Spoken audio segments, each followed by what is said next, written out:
I'm joined today by Jessica Watkins, one of the Oath Keepers and a fellow January 6th defendant. I spent a lot of time with Jessica inside the DC Gulag. Jess has been incarcerated for the past 4 years since January 6th, and I look forward to Jess getting to tell her story. We had spoken previously with Ken Harrelson, another Oath Keeper, and I think it's especially important to hear the story of the Oath Keepers because they, I think, probably more than most defendants, were smeared in an extremely egregious fashion. So with that, Jessica, thank you for talking with me. I would like, as I usually do, I would like to start with some basic background information about you. Sure. Jess, please talk a little bit about who you actually are, as opposed to the narratives about you. Who is Jessica Watkins actually? Sure. Yeah. I am a 42-year-old woman. I was born in New York. I was not born Jessica. I'm actually a trans person. I transitioned 22 years ago. I had previously joined the military. I was in the Army as infantry. I was a paratrooper. I served in the 1st Battalion, 75th Rangers. Fought in Afghanistan with them. After I came back, I went to the 82nd Airborne, and I was caught as a trans person. Ended up ruining my military career.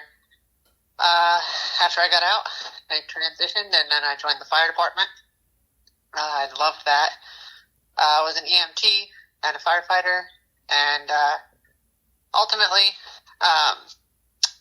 after the riots of 2020, with the George Floyd riots, I was a volunteer. I was a medic. I would work with law enforcement and protect businesses and so forth. And that's what led me to join the Oath Keepers. I've lived my whole life in service. I love my country. Very conservative, Trump supporter.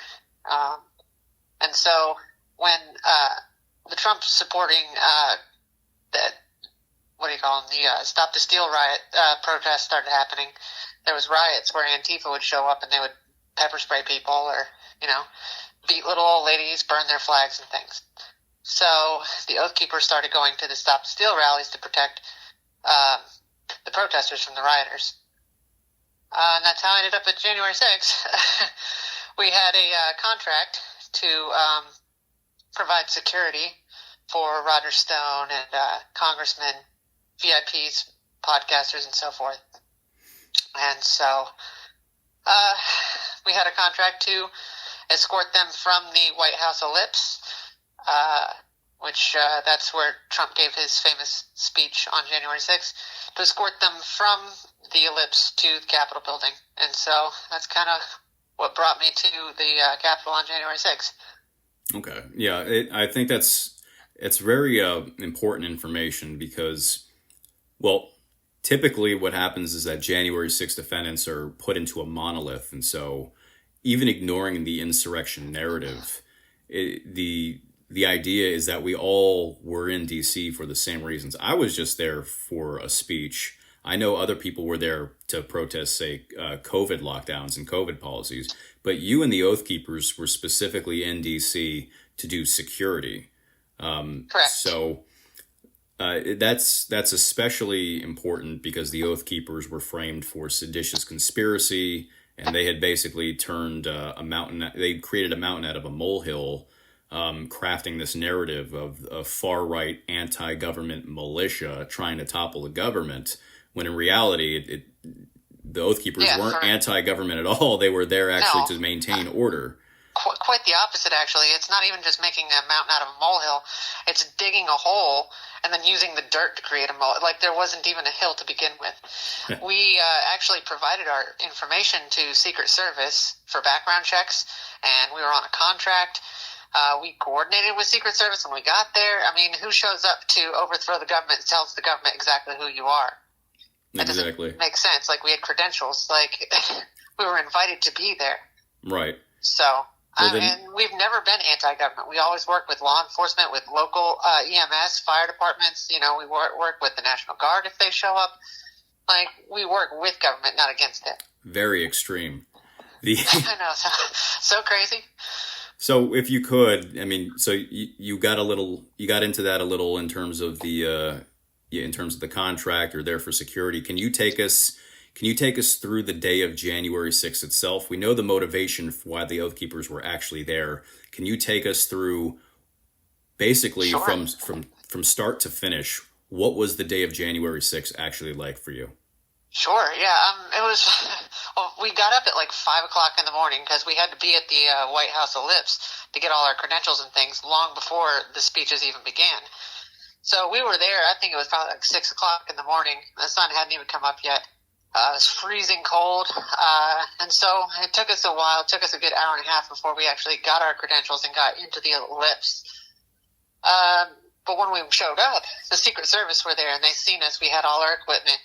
Which, let me go in a little back on that. Whenever we do these protective details, we're not like wearing T-shirts and jeans. Like, we'll show up, we'll be uniformed, you'll be able to identify us. We usually have body armor, helmets, things of that nature, because Antifa, it was December, I think, 12th. There was a rally where 4 Proud Boys got stabbed. One of them ended up losing a kidney, and it was a whole mess. And like I said, they throw bricks and bottles, or they'll beat little old ladies, so it's very dangerous. During the Black Lives Matter riots, I wore the exact same gear. I had people in my face threatening to kill me, threatening to kill my family. People were armed. They were brandishing firearms. And on top of that all, I got blasted in the face with a fire extinguisher once. I had a rioter spray me in the face while I was actually helping a Black Lives Matter protester with a broken nose. My fiance had his face cut with flying glass. So these situations are very dangerous. So when we came on January 6th, the Secret Service was there, and they were like, hey, what's up with all this equipment? We're like, no big deal, sir. We're here on a contract. We're so-and-so. And they said, oh, okay, no problem. You just can't bring that in here. So when we went into the ellipse to see the president's speech, they made us leave all our gear outside. So we took it all off, went inside, and we listened to the president's speech. At the tail end of the president's speech, we had a meeting with the event organizers, and they said, okay, we're going to give you the information about the congressman. Here's the parameters we want set up. And so they said, keep the crowd back. Don't let people come up for selfies or autographs or anything. Just keep everyone back so we can get them to where they got to go. We said, roger that, no problem. Here's our only concern. Our gear is outside. This is probably 1 o'clock. So at this point, everything that's probably as famous from the Capitol building is already happening. This is about the same time things are getting breached or what have you. But we're completely unaware of it. We're still at the ellipse. So they're like, okay, no problem. Go get your gear and we'll meet you out there. So we got out of the crowd, went and got our gear on, and we're waiting. And this is actually a pivotal moment that was brought up in the January 6th Select Committee. They played it everywhere. And that's that people started pulling out their phones and saying, hey, Mike Pence betrayed us. It's over. They certified it. It's over. And people got pissed off and were gone. The streets went from so packed you couldn't even move, you couldn't breathe, to there was nobody here. It was like an empty street. And so we waited around for a good while for our VIPs to come out. And eventually Kelly Meggs, he was one of the Oath Keepers that was with us, he was like, I'm going to go find him. I'm tired of waiting. We're going to go find him. He went, he got the VIPs we could. Kenny Harrelson took the ones that had already come out. Him and Jason Dolan, these are other Oath Keepers, they escorted their VIPs, said, okay, we'll meet you there. Cool, no problem. We're waiting around for our congressman. Kelly Meggs comes back and says, hey, congressmen aren't coming. It's just these two. So we took those two and we escorted them to the Capitol building. It was really cool. There was people waving flags everywhere. Everybody was chanting in the streets, positively, not angry. I mean, it was just a beautiful experience walking to the Capitol building. I videoed it. We have the security detail on video. We showed it in our trial. At this point, it's like 2 o'clock. So a lot of time has passed. So everything that is famous has now been completed. Like, the building is basically breached, and everybody's going inside. We still have no idea. We're still on Pennsylvania Avenue. There was a little scuffle on the east side about that same time. A man by the name of Hunter Emke broke a window. Again, I'm on Pennsylvania Avenue. Hunter Emke's breaking a window at the Capitol building on the other side on a whole other street. The Oath Keepers were charged with the destruction of that window. I just bring that up because it'll matter later. So then we got at the Capitol grounds, and we're like, this is cool. This is awesome. There's no violence. Everything you've seen from the videos has already transpired, and we are just now arriving. So we get there, and we go around to the east side. The West Terrace was just so full, nobody could get nowhere near it. So we went around to the east side of the building, and there was no violence whatsoever. There were no barricades whatsoever. We literally just walked up the sidewalk with our VIPs, and we said, okay, we're here. They thanked us and said, okay, and they prayed for us. They did a little huddle, and they prayed for us. They said, okay, God bless you. Thank you for coming. And we dropped them off. We're like, all right, let's go check out this protest. It's pretty cool. So we walked around to the east side of the building, and we're like, this is awesome. People are waving flags, whatever. And so we get there, and I see a guy on top of a SWAT truck, and he's like jumping around and stuff. So I was like, hey, get down. We don't do that. Antifa does that crap. Get down. And that's probably the first 5 minutes I got there. So he jumped down, he got off, and then we walked up the stairs. This famous video that they show of the Oath Keepers walking up the stairs, they're like, it's a tactical stack formation, and they're trying to overthrow the government. Yeah, the stack. That, yeah. Which is, that's not even what that was. But it's not even close. Yeah, everything they said about that, to my knowledge, I mean, tell me from you had mentioned Hunter Emke breaking a window. There were people who, I believe, damaged the Columbus stores to a minor extent. You were blamed for that as well, right? Correct, yeah. Yeah. Yeah, that all happened at 219, and we were down Pennsylvania Avenue at the time. We weren't anyone on the same street. So it's almost like they lied about you. Interesting. Almost like, yeah. Yeah, but and there was an incident up there at the top that was very clearly like Antifa provocateur people, not like your God-fearing Trump supporter types. These were like people dressed in black bloc clothing. They had the Guy Fawkes Anonymous mask, and they had like the same brand of pepper spray. And they blew a whistle, and they all pulled out pepper spray at the same time and pepper sprayed the police all at the same time. And a bunch of Trump supporters saw it, and they rushed out and started snatching people up, saying, hey, cut it out. But they accused us of that, too, even though, again, we weren't there. So, but, yeah. So the Oath Keepers were blamed with that assault on the police and blamed with the destruction of the door, and that was the narrative that they ended up using. And they connected that to the Oath Keepers walking up the stairs in what they called was a tactical stack formation. Now, you and me, we're military. Have you ever formed a tactical stack formation to go sing and smoke cigarettes? Because that's what we did. Yeah, in the video, that's what they teach. Right. They teach in AIT. Yeah, the smokestack. That's what they call it. The smokestack. I love that. Yeah. No. There was nothing tactical about that whatsoever. It's in the middle of a crowd. It's not, there's no, I've never seen anything like that used in any kind of tactical thing. But that's what they used. And they used that famous video over and over. But they like to cut it to where, because you literally see us. We walk up the stairs and we hang a left and we turn around and we light up cigarettes and start singing. Like, so they cut it before you can see that part of the video. They also cut out the audio because then you can hear us singing the national anthem. Monsters. Also kind of a weird thing to do, who sings in a stack formation. So, well, Who who sings the anthem of the nation they're trying to overthrow? True. Curious. Huh. Curious. But yeah, so we got up there, and that's about the time that the doors opened up. We were standing on the stairs. I was filming videos. Everybody's kind of chanting and stuff. It was kind of cool. So then people started saying, hey, we need help up here. And so they went up there, and we all just followed. And that's when I saw the doors were open.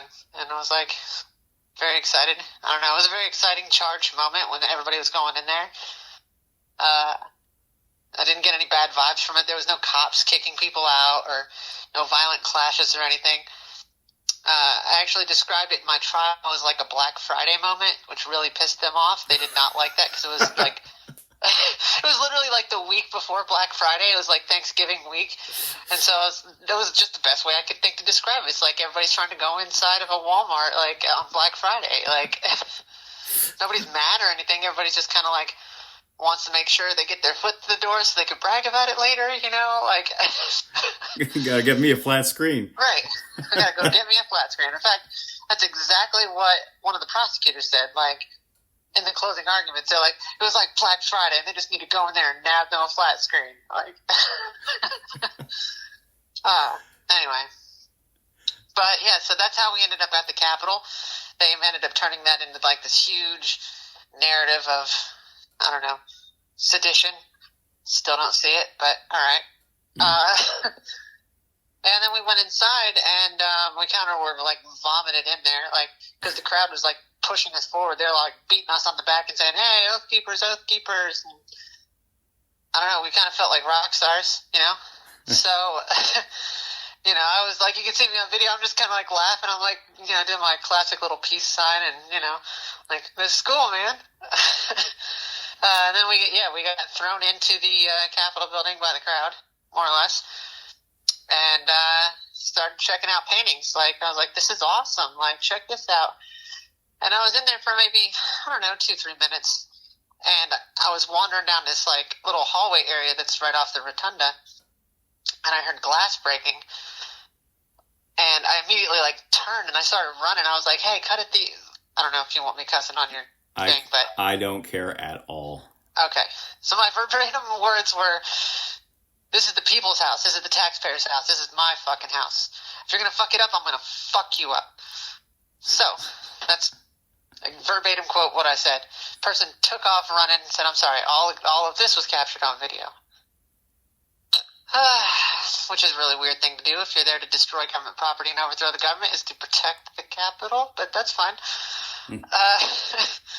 So then I wandered back out in the rotunda, and we're hanging out. This is 2:44 when this happened. So I'm sitting there, I'm wandering around, I see my buddy. This is another famous video they played. He's doing a little selfie video. You can see I'm laughing, I'm having a good time, I'm high-fiving people. People were just singing Glory, Glory, Hallelujah. It was like... is this the, we're in the fucking Capitol building? Is that the video? That's the video. It was a great video, honestly. So you see me, like, I just see him. I just, like, lock onto him, and I, like, go and I photobomb his video. I'm like, we're in the fucking Capitol, bro. Oh, my God. Not a good thing. That came out in so many of my indictments. Entertaining, though, at least. For everyone else. But I've never lived it down.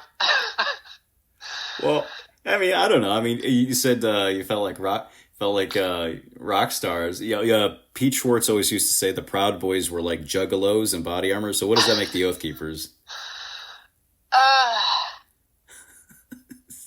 I don't have a good answer for you. Fair enough. So, all right, you photobomb. What happens then? So right after that happens is when Ashley Babbitt got shot, like immediately. I don't know that. See, in the video you only see the one shot, but I heard 3 bangs, boom, boom, boom. I thought they were flashbangs, and they still might be. But it was 3 loud bangs. But they sounded like they were pretty close, so I don't know if that's somehow related. But I heard that happen, and that was like my first real like trigger moment to maybe things ain't going right. You know, because somebody had already told me that there was, they had done pepper balls and thrown flashbangs. I was like, okay, whatever, you know, that's no big deal. The only cops that we saw when we got there, actually, where there was like a little line of riot cops that were standing out front, but they were like standing there all by themselves, like on a little grassy patch, and people were like ignoring them like they weren't even there. So they looked really bored. They were just kind of just standing around. But there was no like riot stuff happening anywhere. But when I heard those 3 bangs, that's when I was like, oh, God, now what? You know? So, anyway, around that same time, like Kelly Meggs and Kenneth Harrelson and all them, they had done like a little prayer circle in the rotunda. They led the crowd in prayer. Again, real super weird if you're trying to overthrow the government to take the time to pray for your country, but okay. And then they wandered down a hallway, and that's where they met Harry Dunn. There was a bunch of crowd members who were screaming at him and stuff, and Harry Dunn was very agitated. And so the Oath Keepers created a line of defense. They got in the way and like protected him. Well, you know, he you can't call him Harry Dunn. He's actually been canonized. He's Saint Perjurious. Oh, I thought that honor went to Agent Lazarus. Could have. Well, Lazarus, Perjurious the second. Okay, fair enough. So Dunn is there. That Slav is there. He's white knuckling his rifle, right? He's freaking out. Dropping the magazine, yeah, all that. So while that's going on, I was wandering down a hallway, and everybody was chanting, and it was like a bunch of like everybody was like chanting "fuck McConnell" and chanting USA and "whose house, our house," a lot of that stuff, right? So we're standing there, we're just chilling out. Nobody is doing anything. Everybody's just kind of standing around. But like that protest was more. It wasn't as like patriotic as it was outside, right? Or even in the rotunda, it was like a different kind of tone to it, like a different energy. Like people were pissed off, right? Yeah. But everything was peaceful. Everybody was just kind of standing there. And then like out of the blue, like the cops just started beating people. And it kind of just threw like a lit match into like a gasoline pool. I didn't know it at the time because, well, I'm not omniscient. But at the end of the day, like the body camera footage like captures all this like perfectly.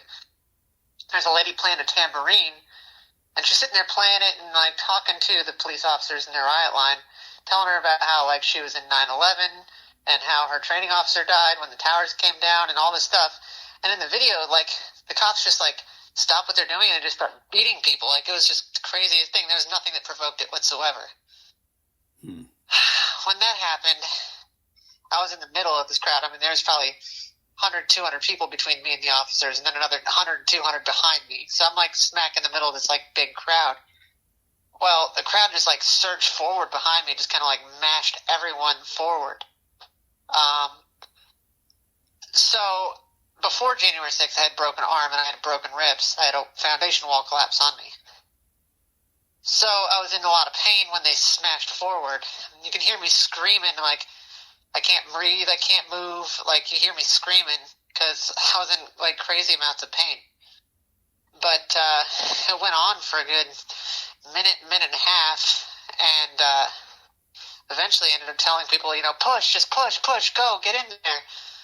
I regret saying that, like, I actually told my jury about this. I was like, look, I shouldn't have done that. It was wrong. And I do feel that way even now. But I wasn't overthrowing the government. I just got kind of like swept up in a protest, Anyway, so the cops pepper sprayed everyone and everyone ran. So as soon as I could get away, I ran. I got out. And one guy's like, we need a second wave. Come on. I was like, fuck that. And I just kind of like staggered away.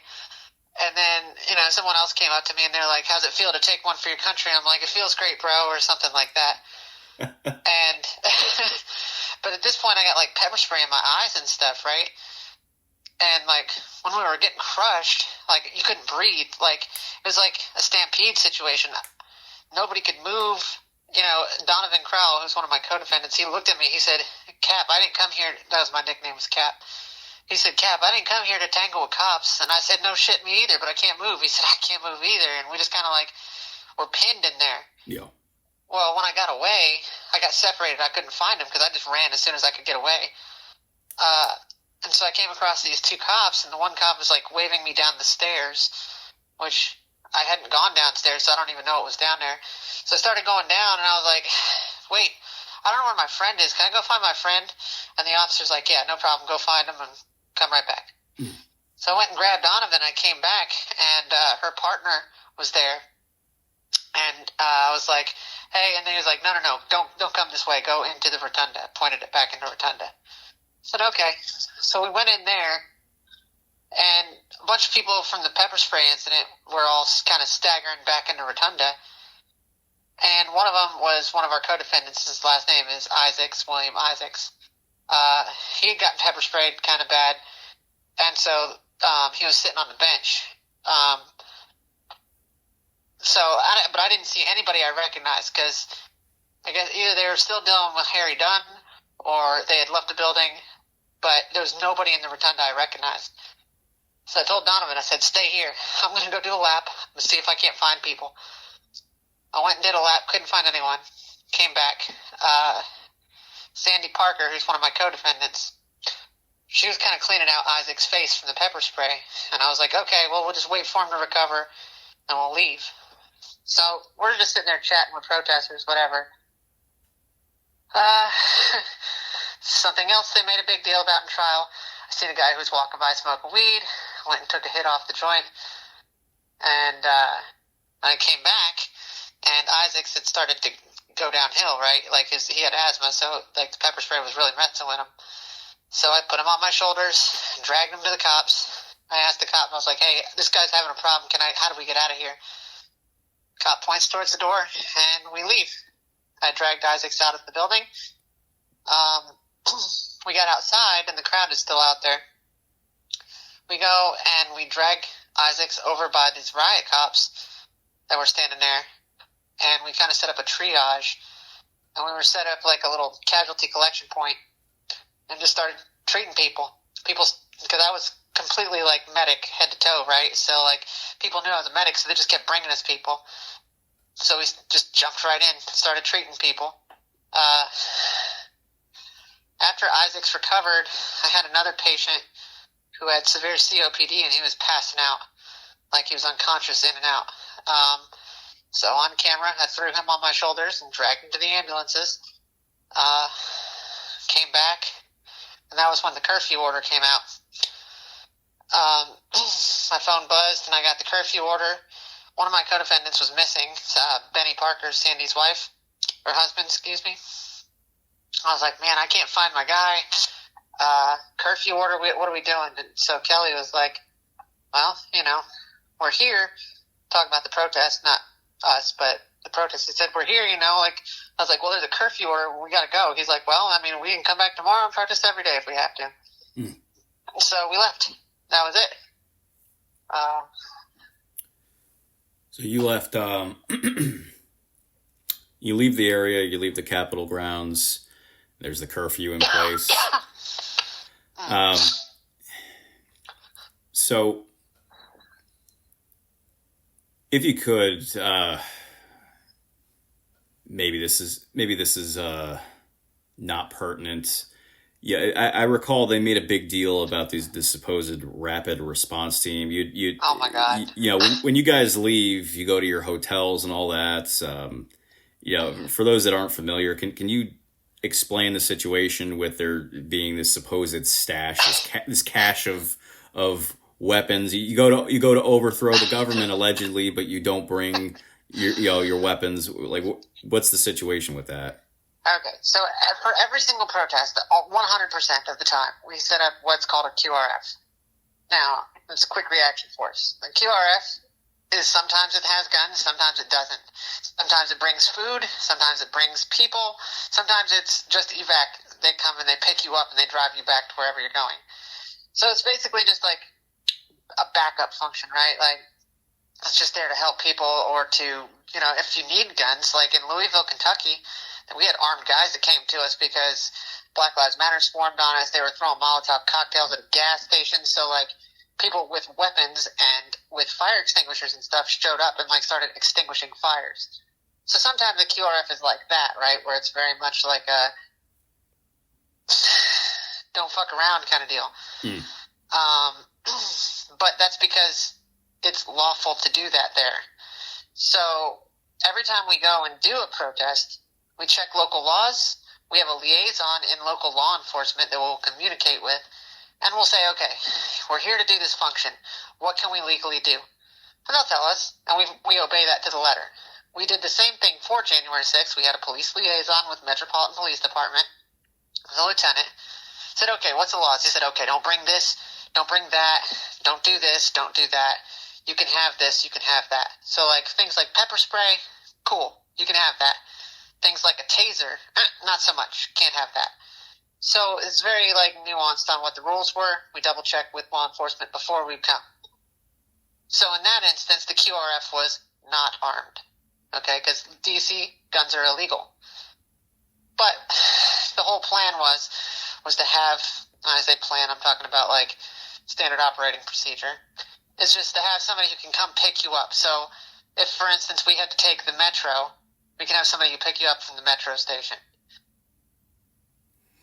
That didn't work out. There was no vehicles on January 6th. There was no cache of weapons on January 6th. There were supposedly, I say supposedly, I feel like the government made a pretty good argument there, that people had guns in their hotel rooms. But there was nobody there to deliver them. There was nobody there to pick them up. There was no vehicle to do anything with, and we didn't bring them with us. Right. So, from what I've heard, is that the quote-unquote QRF, as it was mentioned, was one drunk cop with no vehicle, sitting in a room, babysitting guns from a maid, just to make sure the maid didn't come in and steal them. That's it. So scary. Very scary. I'm scared right now. Now, for me personally, me and my people from Ohio, we didn't even bring guns. We were like, hey, what's going on with the QRF? What's the deal? And they said, well, nothing. They said nothing. Yeah. So we just ended up leaving them. We left them with family members. I think it's also important, too, as you just mentioned. I mean, you're from Ohio. Kelly, Ken, they're from Florida. The Oath Keepers were kind of, gathered from various parts. And so you'd think if this was a conspiracy of sedition, it seems as though you gathered people from all across the country and you pay very close attention to the minute details of local and state law. And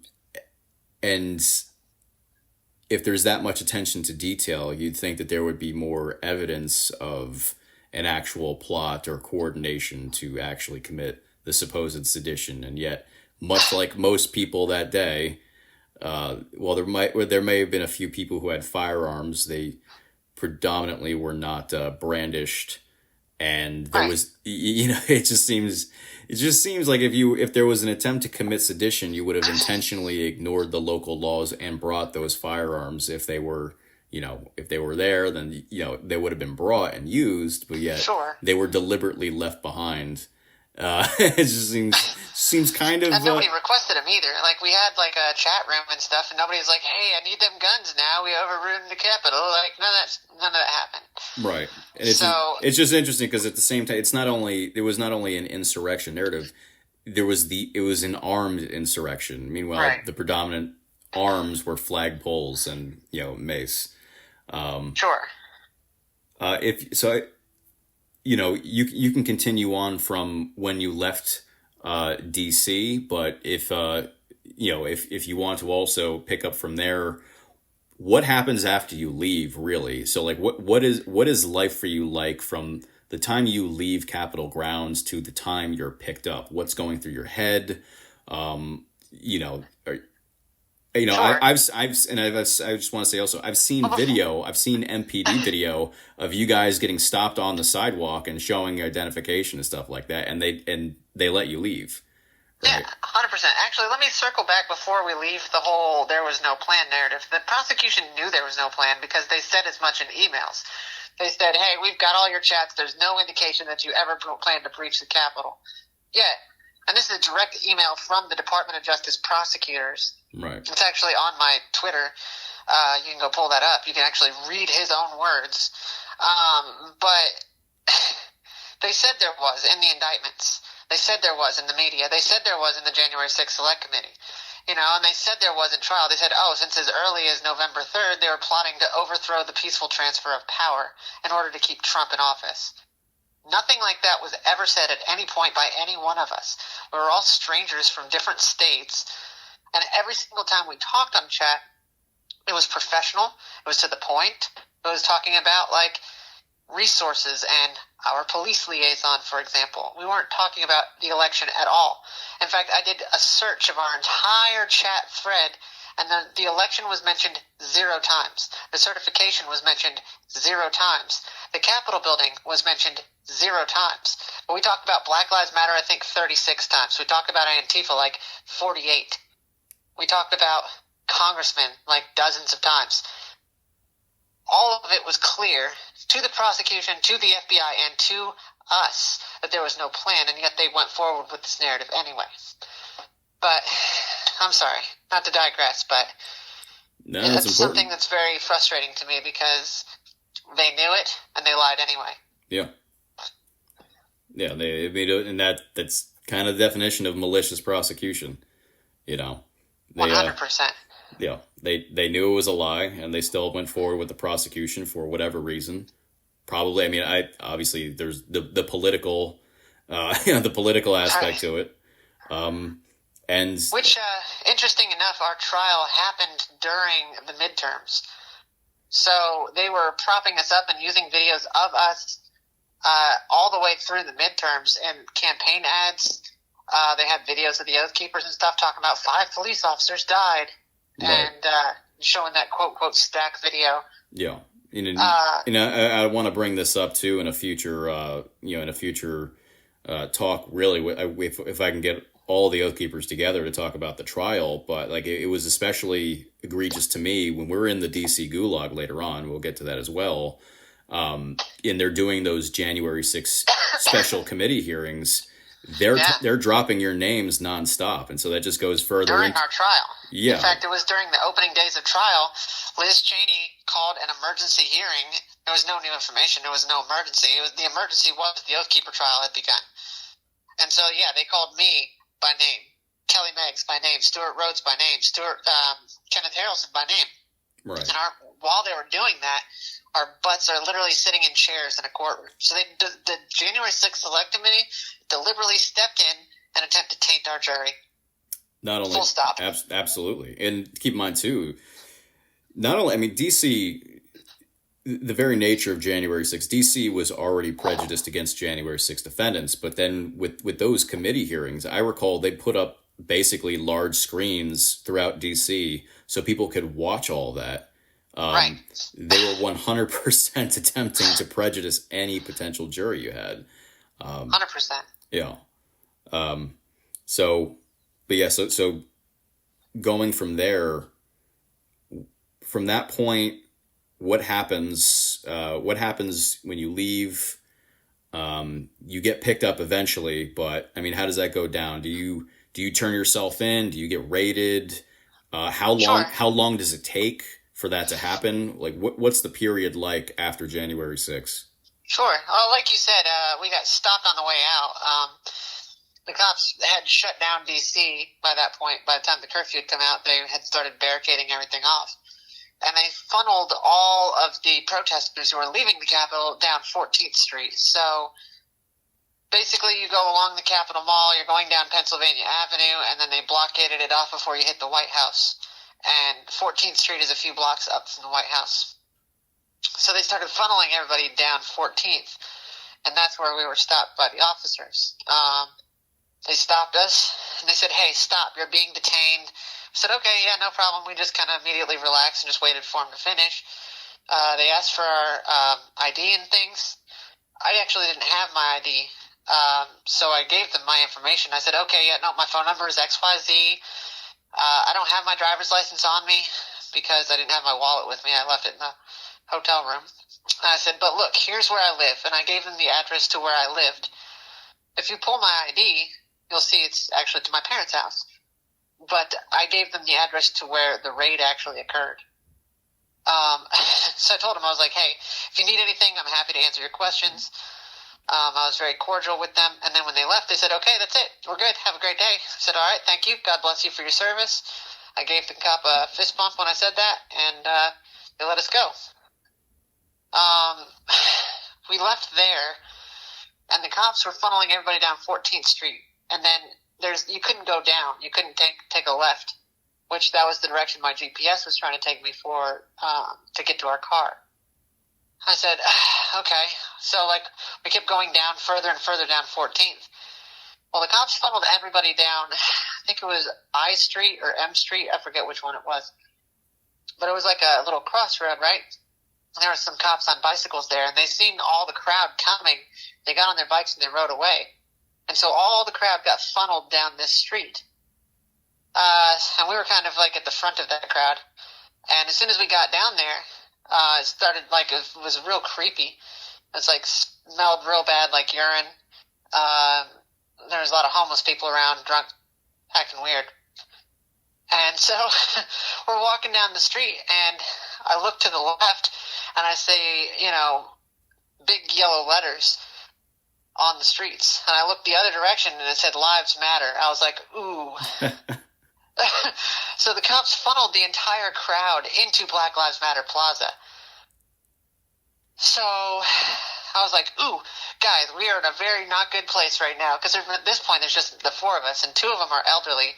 Sandy, I think she was 64, and her husband is, I think, 72. So, two of the four Oathkeeper defendants that were there at the time are boomers. So they're not really, I was like, ooh, guys, we are in a not good place right now. We got to get out of here. And no sooner did those words come out of my mouth when I look and I see a Trump supporter listening to his radio, walking with his flag, his Trump 2020 flag. And a bunch of these people have run out and just start beating the crap out of him. And they're like, we don't do this here, N-word. And they just kept, beating him and kicking him. And they snatched his radio and smashed it. And anyway, so I saw it and I was like, I just kind of froze in place. I was like, oh shit, this is happening. I was like, hey, get the fuck off of him, leave him alone. And I just start dead end sprinting towards them. And they looked up and they just see me. Remind you, I'm wearing tactical gear, helmet and stuff. They just see me running at them full speed, and they just scattered. And so I helped the guy out. They had punched him in the face. I don't know if his nose was, he's bleeding a little bit. And so I got him his radio back. I'm like, here, bro, I'm sorry. It's you might want to find another way. And he thanked me, and he went on his way. And then I went back to my co-defendants, and I was like, okay, now what? My brain just kind of shut off, and they're like, we gotta go. I was like, oh, yeah, let's get out of here. So, so we took off, and we went back to our car.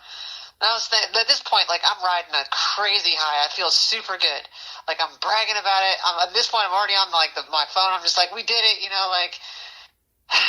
Anyway, this is what my undoing was bragging about it like an idiot. But I was very proud of myself. I was like, no, we stood up. We, at this point, I had heard about Kelly Meggs rescuing the cops. And I had stopped vandalism. I had helped hurt people. We just rescued a Black Lives Matter rescued a guy from Black Lives Matter people. I was like, man, we did a lot of really good stuff today. We got to see the president talk. I was riding a high. And I got back to my hotel, and I'm like, let's check this out. And as soon as I turned on the TV, I'm like, ooh, I don't like this at all. It was funny, the way you were just saying before. It reminded me of Step Brothers. We did so many activities. So many activities. Yeah, but no. I was expecting it to be not what they said it was. I didn't see any cops assaulted. I didn't see anything like that. So when they're violent insurrection and stuff, I'm like, what are you talking about? Somebody broke a window. It's not a big deal.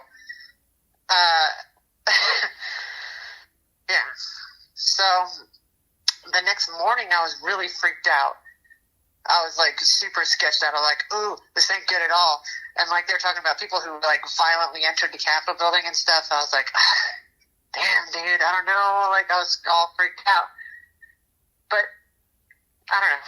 like, my co-defendants were, when I say that, I mean Donovan, Sandy, and all them, they're like, we didn't do anything. And I was like, you're right. They're looking for people who, like, beat cops and all this stuff. Okay, it's fine. We're fine. Just relax. Everything's fine.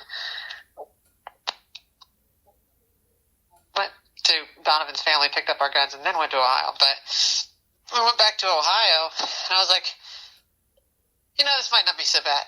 This is not a big deal. They're not going to want us. We didn't do anything. Like, so by this point, I'm starting to chill out a little bit. 2-3 days later, the Zello tapes dropped. I don't know if you've talked about those at all, but they use this app that it's called Zello. It's like a walkie-talkie app. Yeah. So they used the transcripts of that against me pretty hard. So I was talking to my buddy Holden, who I love. He's a great friend of mine.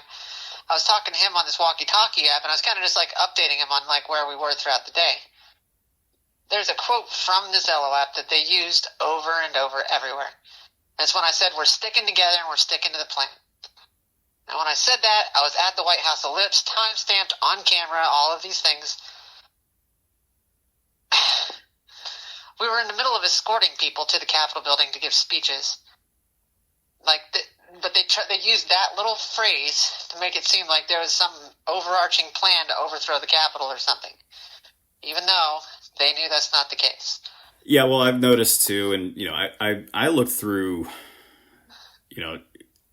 my case, but I tried to really like understand how they even framed the narratives, and so like you can find all of your texts and chat messages and stuff like that in the discovery for the Oath Keepers case, and it's hilariously bad the way they'll choose like one message and then they'll go 20 messages later and then try to make a continuous conversation out of non-consecutive messages. And so like it's just kind of interesting the way they framed a narrative of coordination or planning with completely out of context messages. Correct. Yeah, hundreds and hundreds of messages, and a handful are handpicked, cherry-picked in order to create a correct, clearly not real plot. In fact, they went so far as to change the order. So, like, person A says terrible thing X at 1:05. Right? I'm pulling that time number out of my ass, but at 1:05. Then at, call it 1:23, person Y says this really good thing. They'll take this really good thing, move it in front of it, and so they took the timestamps and they moved 1:23 before 1:05 and tried to make it seem like I said this thing and then this person replied to me. So that person that I'm talking about is 1% Watchdog. We have no idea who this person is. His identity has been withheld from us. They called him unknown male for the longest time. We had no idea what his screen name was when all of the other screen names were public. There were dozens of people in this chat room, by the way. The only person I was ever talking to was my friend Holden. And they used that. And they used that to raid his house, by the way. He was not at the Capitol. He was not, he was just a listener. He's just my friend. Yeah. And they, pointed guns in his children's faces and all sorts of stuff and dragged his girl out topless and a bunch of terrible, awful things to this poor guy. And he was just a listener, Yeah. It's also, I think it's worth noting, too, on the subject, and we can get into this when we go through the trial at another time, but, the 1% Watchdog guy, he was not even exclusive to the Oath Keepers. This guy appears in Ryan Nichols' evidence as well. Really? Yes. So, see, I suspect him of being a Fed big time. I think he's either an asset or a confidential human source or something. They're protecting his identity for some reason. Absolutely. That's exactly where I was going to go with it. Especially if when a certain individual like that is not only in these chats, but he goes, keep in mind, look at the extent, as you just mentioned, the way they rated your friends. but this individual's identity was kept basically protected, unidentified, never prosecuted, and then he's also involved in other January 6 cases. And he's also the one who invited me and Holden to this chat room. Yeah. So we wouldn't have ever even been in that chat room if it weren't for this guy, which, by the way, he said a bunch of crazy rhetoric, but none of it was coming through my phone, which is another thing we proved. But believe at the end of the day, like, this guy's rhetoric is what was used to indict all of us, and yet we have no idea who he is, and they've interviewed him, but we don't have access to his 302s or anything. Yeah, I think I know his name, actually. It's spelled ENT Ratman. I think that's what yeah. Yeah, I think unfortunately, with the Oath Keepers, I mean, this was true for the Proud Boys as well. You had like James Knowles, he infiltrated the Kansas City Proud Boys, but unfortunately, I think the Oath Keepers were set up. I think they were, I think you guys were being watched, and I think they did everything they could to lure you into classic, I guess you'd call them honeypot conversations. Right. Okay, so, all right, so moving from there, you get stopped, you get released. Yeah, well, I mean, I kind of relaxed after a while. After a while, I was like, no, like, they're just going to be going after people who attack cops. And, like, we didn't do that. We were the good guys, Yeah. So, but when the Zello tapes came out publicly, like, there was a journalist, shocking, who had also infiltrated this chat room or whatever. Yeah. And so he wrote this whole hit piece based on 1% Watchdog and his stuff, and then tying him to me. Which we have no idea who this guy is, but the story was what was spread, and it kind of just took off from there. Yeah. So the media started showing up in my house, showing up at my bar, started harassing because that's what I did before I owned a bar, harassing my neighbors, harassing my family, started getting death threats, people threatening to kill my mom, all sorts of crazy stuff. So I was like, man, this is crazy. And so I panicked. I flipped out. I was like, we got to get out of here, man. I cannot deal with all these media people. So I left all my equipment. I left everything the FBI could want. I left my phone. I said, Montana, that's my husband. I said, listen, if the cops come, just give them all my stuff, okay? Give them my passwords. If they need me, I'll come turn myself in, but I cannot deal with this media stuff because they're driving us crazy. Because I was getting doxxed. Like, they had hacked my phone, they knew GPS data, they knew all sorts of stuff. So I was like, okay, I'm going to go. And so we laid low with some friends, who they also ended up indicting, because they were also at January 6th. But we ended up, like, hanging out with them until the media storm blew over. So we hung out with them for about 4 days, and eventually my husband called and said, hey, look, the feds were just here. They sent a joint terrorism task force with tanks, drones, the whole nine. They shot out the windows to my house with guns, and then started throwing flashbangs through the windows. They threw a flashbang at my 8-9 pound Yorkie dog, in her kennel, no less. And so after the raid, Montana calls me and said, hey, listen, I just had this huge raid. I said, okay, tell them I'm coming, I'll be there. So at this point, I was in Virginia. I drove all the way from Virginia back to Ohio and turned myself in. I went to a sheriff's department at first. There was nobody there. Then I turned myself in at the Urbana Police Department right there in Champaign County. And the cop that was there was like a lady cop standing out back. And I just come wandering up. She's like, hello, can I help you? I said, yeah, I'm here to turn myself in. I'm here on a federal warrant. And she just looked at me like, what? I said, yeah, I explained the whole raid situation to her. She's like, oh, okay. Let me look you up and see what we need from you. She went in, she looked me up, she came back out, she said, well, you're not in our system, you're pretty much good to go. And I said, I don't think you understand, lady, they just, threw a grenade at my dog and, shot out the windows of my house. I was like, I think they want me. She's like, okay, we'll just hang out here. I'm going to go call and see what's going on. I was like, can I smoke a cigarette? She's like, yeah, no problem. So I just sat there and chain smoked cigarettes until she came back out, and then she came back out with another cop, and Donovan Crowell was with me. He's one of my co-defendants. So they're like, okay, yeah, the FBI, they super want you. Super So want we're going to have to detain you. And I was like, that's totally cool. So they didn't even handcuff us or nothing. We just kind of like walked in, and they booked us into a drunk tank, and we just hung out there until the FBI showed up. All right. Well, so FBI shows up. I assume the FBI. So what goes from this point on?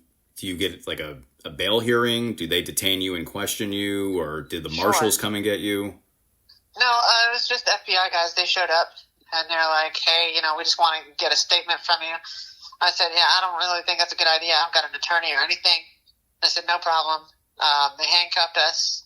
They drove us to Montgomery County Jail, which is in Dayton, Ohio. And then they booked me there. Okay. So, I mean, obviously, we were in the D.C. jail together, so I know inevitably you get denied bail, right? So how long from this point until, say, you see a magistrate judge? Oh, it was about 2-3 days. It was, let's see, I got arrested January 18th of 2021. So this is like 3 days before the inauguration. So it was probably the 21st or the 22nd of January 2021. I went before Judge Faruqi. I don't know if you had him, but a lot of the January 6 people went through Judge Faruqi. His neighbor and his close personal friend was actually on our jury. Strangely enough. Very. But anyway, Judge Faruqi did my arraignment where he read me the charges. It was like 36 years worth of charges. Mostly the 1512 plus conspiracy, destruction of government property, conspiracy to maim and assault police officers. There was a bunch of different charges. But I didn't end up pleading to go on bail with him. My public defender said, hey, look, he's going to deny it. You can appeal the judges. If you go today and you ask for a bond and he says no, then you get extradited to D.C. and you can ask again. But then you can't try again. He said, but if you wait till you get to D.C., you'll be able to still try again. You'll still be able to appeal and go for a second bond hearing. I said, okay, let's do that. So I actually didn't ask for bond. I just went ahead with the extradition process, which is the other thing. He said the sooner you move past this and don't try to fight for bond here, the sooner you can get to D.C. and you can actually fight to go home. I said, okay, that sounds good. Let's do that. Yeah. So I went from the Montgomery County Jail. They extradited me. The marshals came and got me, and then they extradited me to Butler County Jail in Butler County, Ohio, which is Cincinnati. My charges of being what they were kind of put like a really, really big red flag on me. The jail did not treat me right at all. They booked me immediately into solitary confinement. Like I said, I had a broken arm and broken ribs. They stuck me in a concrete room with no bed, no nothing, just like sleeping on the floor. They took away my arm brace and everything. And so I'm sitting there in agony for 2 days on the floor, sleeping on this concrete floor and like a plastic tray. And the sled. Yeah. One of those. One blanket, just freezing. Nothing to do, no rec time, no phone calls, nothing. After 2 days, I said, hey, listen, if you're not going to fix my arm, because they knew I'd been going back and forth with the medical people about getting some kind of like a SAM splint or something for my arm, because my arm was visibly broken. Yeah. I said, listen, if you don't fix my arm, I'm going to go on a hunger strike. They smiled at me and they said, I got your number now. Now I'm throwing you on watch. They stripped me naked. They paraded me through the hallways naked in front of the whole jail. They stuck me in this like glass cell in the intake lobby. And they left me in there for 4 days, like freezing cold, like lights on 24/7. and they just come in. They just kept saying, "Why were you at the Capitol building? What are you doing? Who are you with?" They just kept coming in and asking me questions, and I was like, at this point, like I was sleep deprived and all sorts of stuff. So I was like, I don't know. I'm just sitting there crying. I'm like, I don't know. I don't understand. I don't know what I did. Like, and this wasn't marshals who were parked at the county jail. This was just county jail officials that were grilling you on this. Yeah, it was a sheriff. It was a sheriff because they had like in the Butler County Jail. There's two kind of staff members. You got the staff members in the polo shirts, which they were a-holes, but they didn't have as much authority as like the sheriffs. And the sheriffs were like uniformed, like badges, all that. These were uniformed sheriffs that were coming in and questioning me. Yeah, I don't think they're supposed to do that. It's I don't want to tell any tales out of school here. Maybe Ohio's different or whatever, but I don't think sheriffs are supposed to question people on federal indictments. Maybe I'm wrong. Yeah, I guess that probably makes sense. Never actually really thought about it like that before. Well, it seems to me like that's kind of illegal. I don't know. Again, I could be wrong. Maybe they were just making conversation very aggressively. I don't think so, though. Yeah, you're probably right. Yeah, I never really thought about it like that before. No, it was just like crazy to me that it was even happening.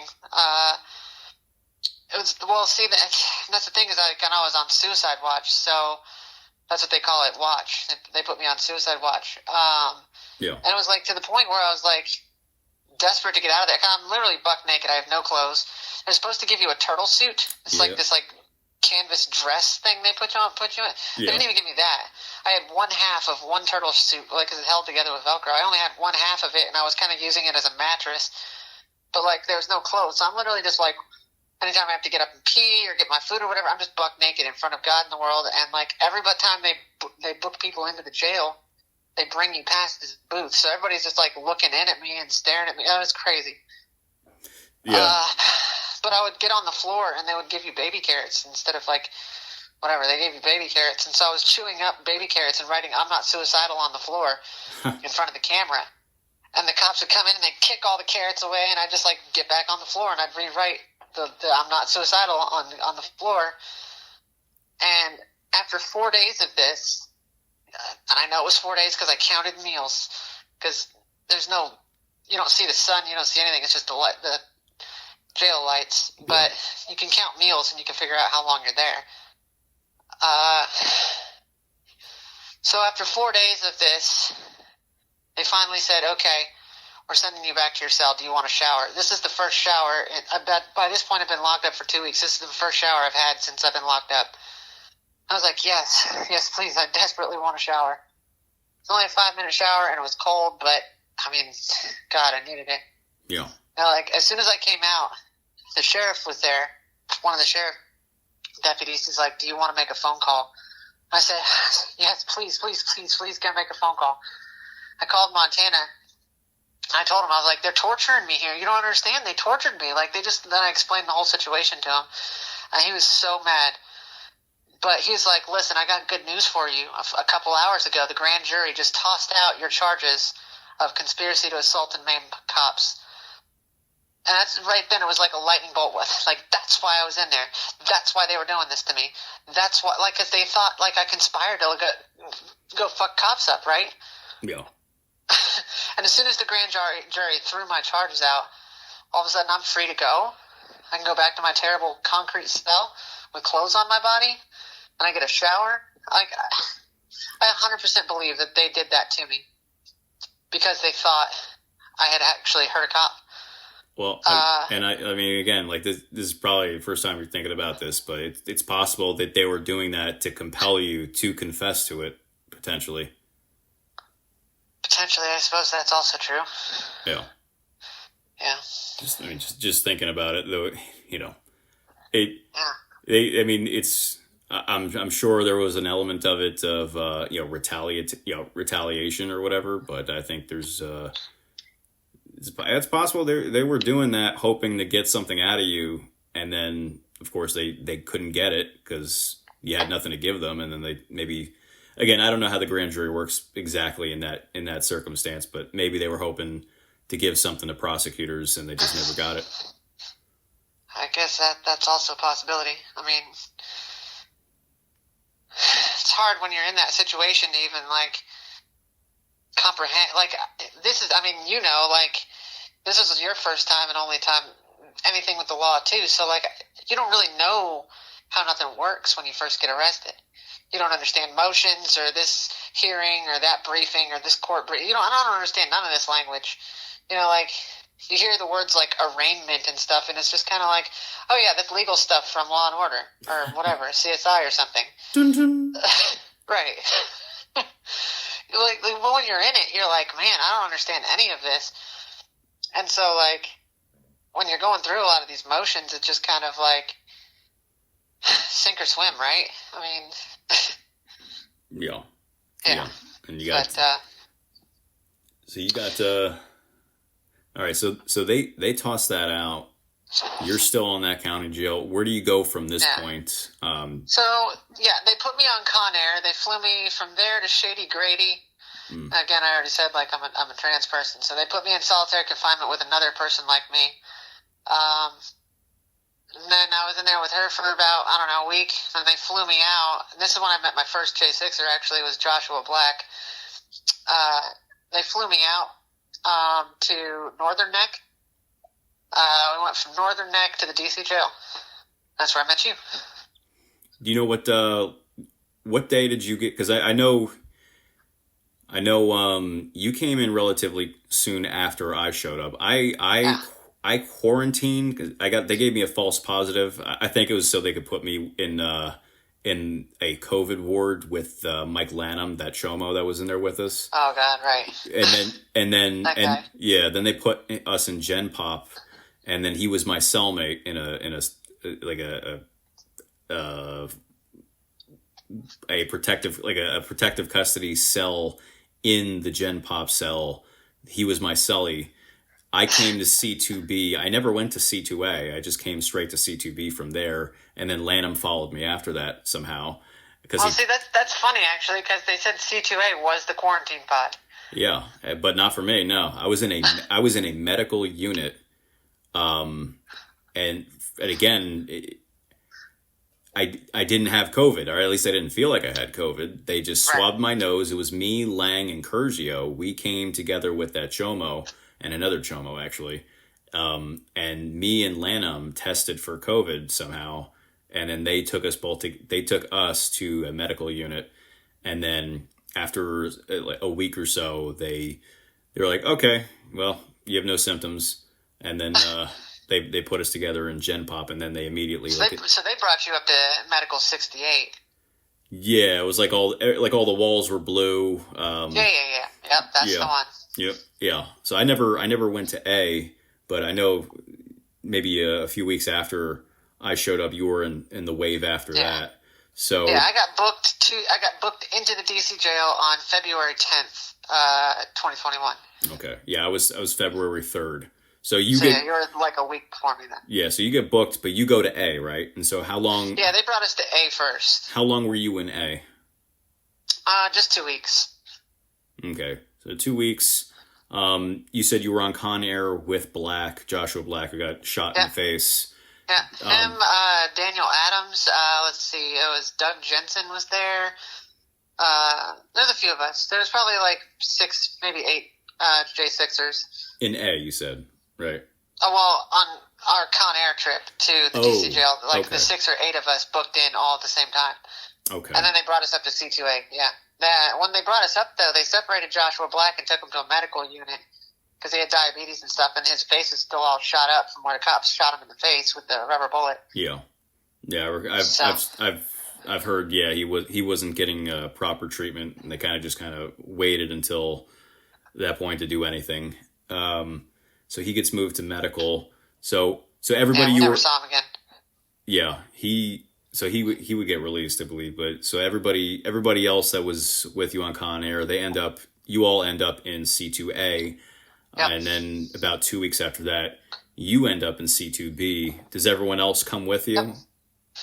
Mostly. When I first got there, let's see, Ryan Samsel was in C2A, Dominic Pizzola, and Jake Lang, Big O Barnett. It was probably maybe about 10 J6ers, and then we kind of, when they brought us in, we kind of just doubled the size of the pod almost. But then they brought in over Jake and Ryan, and I want to say Mike, Michael Curzio. They brought a bunch of you guys over, not you, but your group. Brought them over a week before they brought us over. So, like, I don't know, probably the end of February. That's when I ended up in CTB. Okay, so it's always interesting to ask this question because I know the answer because I was there, and I know you know the answer because you were there. Everybody has the same answer, but for posterity's sake, I keep saying I'm gonna ask you, what the hell was life like inside the DC jail, or the gulag as it was called? What was daily life like there when you first arrived? Oh, it was really, really shitty. We were in solitary confinement 23 hours a day. Well, it was like 23 one day and like 28 the next or whatever, because it was like you'd be on morning rec this time, then you'd be on evening rec the following day. So like there would be like an extra bunch of hours there. So you got like 1 hour. You've got to like shower, call your attorney, call your family, make whatever food you're going to make, use the microwave and get back in your cell. Like there's no time to chat. There's no time to dilly-dally. It was really awful. And the guards were very, very aggressive towards all the J6 people, calling us honkies and crackers and you Trump motherfuckers and, you know. They be trumping. They be trumping. It was a rough time. Me being trans, one of the first things I said is like, hey, listen, you know, I've had this surgery, you know, I'm on this medication, blah, blah, blah. I want to be housed appropriately. And they refused me. They wouldn't give me my medication. They long story short, that's how I ended up in the J6 wing with you guys in CTB.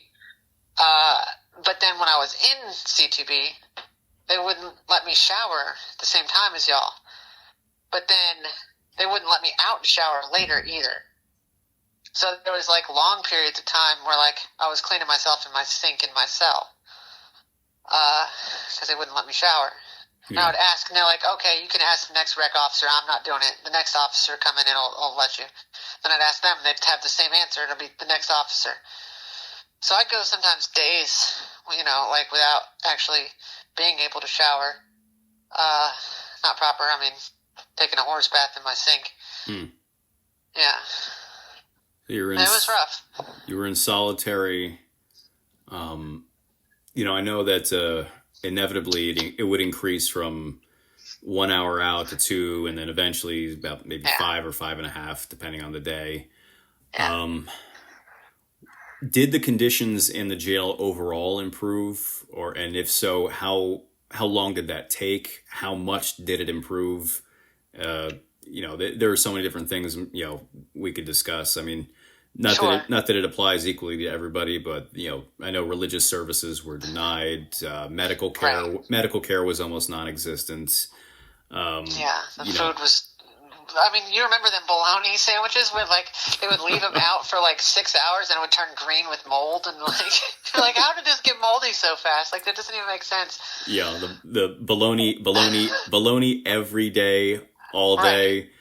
You remember the cheese didn't melt. It was that the unmeltable cheese, yeah. Yeah, like it would just like turn black. It would just like catch fire before it would melt. You need to use it to make the Philosopher's Stone. Yeah. Right. So what there's so many different avenues to go down. What let's talk about actually. So we of course we eventually would have the same attorney, Jonathan Crisp. Did you have adequate access to your lawyer? Did you have adequate access to your evidence? How easy or hard was it to actually build your defense while locked up in DC? So with my public defender, it was impossible. She would only show me what discovery she wanted me to see. I kind of caught her in it. Like, that's a long story all to itself. But, leaking stuff to my prosecutor, like my public defender, my defense attorney, is going back and forth with the prosecutor and leaking stuff. She kept having me sit down and do proffer sessions, which is where the FBI comes in. They want to hear your side of the story. And they kept prodding me and pushing me, trying to get me to admit things or flip on people. And I kept telling my attorney, I'm like, I don't want to do this no more. Like, I'm going to take my charges like a big girl, okay? Like, I don't want to do this. I'm like, they keep asking me stuff and trying to put words in my mouth. I don't want to do it. And eventually, it had gotten so bad that, like, I had ended up trying to reach out. I was like, I really need a proper attorney. My attorney told me that I was a racist for going to January 6th. I said, what? How? She's like, all of you were racist. That one guy had a Camp Auschwitz shirt, and another guy had a Confederate flag. It was clearly a Nazi rally. I was like, are you insane? I was like, that has nothing to do with me. You're talking about 2 whack jobs show up out of, like, what, 2 million people? And all of a sudden the whole thing is just like some kind of racist event. I was like, no, that doesn't make any sense. She's like, well, just plead guilty. You're guilty. Just plead guilty, and we'll move on. So eventually I reached out to the Patriot Freedom Project, and I explained everything I just said here. And Cynthia Hughes, the founder of it, was like, that's terrible. I'm going to get you an attorney, which is Jonathan Crisp. Fantastic attorney. I hired him, I took him on shortly. You know what, let's go back. This is important. The prosecution had everything. They had every phone. By this point, they had arrested Kelly Meggs. They had arrested Kenny Harrelson. They had arrested Joe Hackett. They had arrested everybody. They had all of our communications. They had everything. By May of 2021, there was nothing left to get. So everything they used against us, they had already gotten by May of 2021. Nothing had changed. Our charges hadn't changed. But the prosecution kept pushing me to take a plea deal. They said, if you don't take a plea deal, we're going to charge you with seditious conspiracy. And so my public defender, she told me this. I said, well, fuck it, let them charge me. I didn't do that. When the anniversary of January 6th came around, they had the cast of Hamilton singing songs with Nancy Pelosi and all sorts of weird stuff. They had this whole big event where Joe Biden came out and was accusing the Oath Keepers of trying to do da-da-da-da. Right? There was a huge candlelight vigil on the stairs of the Capitol. All sorts of stuff on the first anniversary of January 6th. While that was going on, Marjorie Taylor Greene and Matt Gaetz and Paul Gosar and a few others were doing a press conference outside the Capitol building with like a Jumbotron TV. And they were talking about the scaffolding commander, and they were talking about, all these different crazy, suspicious actors in the crowd. And one of the things I remember that Marjorie Taylor Greene said, it's like, if it was an insurrection, why is nobody charged with insurrection or sedition? Why is this person not arrested? Why is Stuart Rhodes not arrested? Less than a week later, 6 days later, they charged me, Stuart Rhodes, Kelly Meggs, Kenneth Harrelson, and others with seditious conspiracy. Again, no new evidence had been out since May. But then, literally, they seated a grand jury. The day after January 7th, they seated a grand jury to start investigating seditious conspiracy. The timing is just incredible. Yeah. So less than 24 hours later, all of a sudden, we got one with no new evidence. Figured it out. So, when they charged me with it, it broke me. I cried so hard. I mean, it broke me. I was like, I'm not a traitor. I love my country. Why are they doing this to me? And so I got on the phone with my public defender. And I explained it to her. She's like, well, we warned you this was going to happen. She's like, you're going to have to deal with it. And then I started going on a rant. And I was like, fuck Joe Biden. Fuck this chum over the hair sniffing. And she's like, hey, you watch it. That's your president. I literally just hung up the phone. I was like, I'm done. That moment is what broke me, and I was like, oh, I need help now. So you helped me get a hold of the Patriot Freedom Project. They helped me get Attorney Crisp. This is like less than a week later after they charged me with seditious conspiracy. So, end of January 2022. And so, the first time I talked to Attorney Chris, I was like explaining the situation to him, and I was like, and they charged me with seditious conspiracy, and he kind of paused. He's like, that's very unusual. That's a very steep burden of proof on their point. Like, they're going to have a hard time proving that. If what you just told me is true, they're going to have a hard time proving that. Do you want to hire me? I said, yes, sir. I said, all right, I'm going to get to work. And so I can imagine. I can hear him saying that in my head.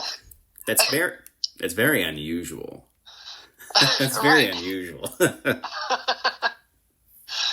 Yeah. I love Attorney Chris. He's like he's so forthright. He will not bullshit you, not even a little bit. Yeah. But he will fight for you. He cares. And unlike Troy Smocks, he's an actual colonel. So that's interesting. Right. That whole thing, Yeah. So, at least he didn't wear a Purple Heart upside down on his uniform. Hello, fellow seditionists. Are we ready to join a militia today? Would you like to sign this crazy document? We were going to declare war on the United States government. Sign here, please. Would you like to sign this document that totally doesn't exist? Yeah. Right. I promise I won't snitch about it. Take it back. Take it back. Well, so I brought up Chris because, I had Chris, of course, and it's interesting because Marjorie Taylor Greene had been trying to get inside the DC jail to inspect it for months before she finally got in. Yes. And, she was turned away at some point in the summer of 21. And they turned her away the same day they turned Crisp away when he was supposed to have a legal visit with me. They ended up turning him away from me too, but continue. Yeah. So it's important for people to understand, like, we're pretrial detainees. So, like, at least in theory, we can't leave detention, but otherwise we're supposed to have the same civil liberties as any other defendant who did get bond. And so it's just, we're in solitary largely. Even when we get out, we're still basically in a dog kennel. And, how are we supposed to build our cases for defense if we can't even see our lawyers? 100%. And I mean, on the whole innocent until proven guilty thing, like, we are literally innocent right now. We have not been proven guilty. Yeah. And in fact, I'm pleading not guilty. Exactly. And I think of, like, I don't care what anybody says. I don't think those legal calls were unmonitored whatsoever. I think they listened to all the legal calls. They were not, because I've had numerous times when I would call and I would hear other voices on the line. I said, hey, are you with somebody? And she would be like, no, I'm alone. I'm in my house, just me and my cat. And I'm like, okay, because I literally just heard somebody's voice in the background. Yeah. All right, yeah. Numerous times. This happened to me at least 10 times, because I'd call her like twice a week. Yeah. I spoke with, Ken before about this topic too. The, with evidence.com, when we finally got those clear tablets, I think, do you remember when we got those clear tablets? I think it was sometime spring of 21. Yep. I think it was spring. And, we had the ability to finally start looking at some discovery in terms of, because they wouldn't give it to us initially. We had to fight for it. Yeah. And we did get laptops a little bit here and there. Yeah. There's only 5 for all of us. Yeah. And so we had to rent them, turn them back out, and turn them back in, whatever. And even that, I believe the laptops came after the clear tablets. And so in terms of getting flash drives to review your stuff, that wasn't really an option. It was just those tablets. And they withheld a lot of the video even on the education tablet. So, I mean, especially for the Oath Keepers. There's so much stuff that we found out later. Yeah. And so it's do you feel like you were subject to Brady violations when it came to actually? 10,000%. Yes. Yeah. Okay. Yeah. Because I remember it's weird. Only a handful of us actually worked on our cases, from my recollection, inside the jail. Everybody was busy making crab cakes or whatever out of M&Ms. I don't fucking remember. But it's just making and closing gifts and goes every week. Yeah, not very monetizing the national anthem. No. Patriot with a Y. Yeah, that one. Yeah. So like, it's, I recall myself, a handful of others, but especially the Oath Keepers were always working on their cases. They worked on their cases almost as hard as anybody else, if not harder. Certainly harder than my public defender. Yeah, yeah, and it's like it was always an uphill battle from my recollection, but at the same time, I think you guys did better than they ever could have expected because you guys were always watching CCTV, looking 10 hours a day. Yeah, yeah, and again, I want to save the trial itself for another day, but sure. The legal stuff is I think it's especially important because the Oath Keepers, I would say, the Oath Keepers and Proud Boys were kind of in a similar situation in terms of how they were framed narrative wise, but I think the distinction is that the Oath Keepers actually did way less than the Proud Boys did, and so 100%. We didn't do anything. Right. From my perspective, the only thing that was ever done was Joshua James. He pushed a cop and said, get the F out of my capital. Which he rolled over and pled guilty to seditious conspiracy first. Like, he was the one who was like, yeah, I did that. I totally did that. That's me. And then, he pled guilty also to assault on a police officer, and he got 3 years. When somebody like Kelly Meggs had no violent charges, didn't do anything, poor guy got sentenced to 12 years. Stuart Rhodes got 18 years. We didn't even know he was there. Didn't even walk in the Capitol building. I noticed there's this weird, it's not weird if you take the feds for the corrupt people they are, but I noticed with the Proud Boys and Oath Keepers especially, there were a lot of rats in the group. Now, I don't know if they were always that way, but it seemed like I think a lot of them, the FBI knew who was weak and who was willing to stand up, and they broke the ones that were weak. Yeah, so I was going to ask you, I never met him, but in C2A, did you meet that guy John Schaefer? I think he was the first person to take a felony plea. I know who you're talking about. He was the guy with that beard. He was like, "Whoa," and he had an Oath Keeper hat on. I never met him. I recall he was he was like a guitarist in a rock band or something. Something. Yeah. He wasn't actually an Oath Keeper. I don't even know where he got the hat from. Okay. Or maybe he's old school. He wasn't with us. Nobody knows who that guy is, but. Okay. Yeah, I remember hearing that this guy, he claimed to be an Oath Keeper. I think he flipped on the Oath Keepers, and he was he was freaking out in C2A, and then he just disappeared. And it just seemed Weird. like there were a lot of people who were able to hold, folks like you and Megs and Kenny. It seems like they just wanted the numbers of people on these indictments to just basically flip. That way they could say that your co-defendants all admitted that it was a big plot and everybody was guilty. Right. Or it's like during the January 6th Select Committee, they had some tattooed guy, some stooge. Nobody even knows who he is. He hadn't been an Oath Keeper since I want to say it was 2012 or something when he had left the Oath Keeper. He was a decade prior, right? And they're like, "Aha, we got this guy. He knows totally about it. It was totally a plan. It was totally a setup." And I was like, who the hell is this guy? He hasn't even been an Oath Keeper in 10 years. This guy didn't know shit. What? That's the kind of caliber of person that they were getting to flip on us. Right. I know we don't want to get into my trial. Who the hell was that guy? Yeah. I know you don't want to get into my trial, but they had a legitimate child molester who nobody's ever met. He kind of just spied on our freaking a stalker, right? He was just kind of spying on us. And the FBI offered him a whole brand new identity, take away his red dot, buy him a house, all sorts of stuff. This guy literally raped, sodomized a little boy. Ugh. And they were going to give him an entire identity if he would just flip on us, right? But nobody knows who this guy is. There's nothing there. And he can't point to any one of us and say, yeah, that's the one. All he's well, they sound like scary people to me, so I thought I would do the right thing and come to the FBI. What a stand-up gentleman.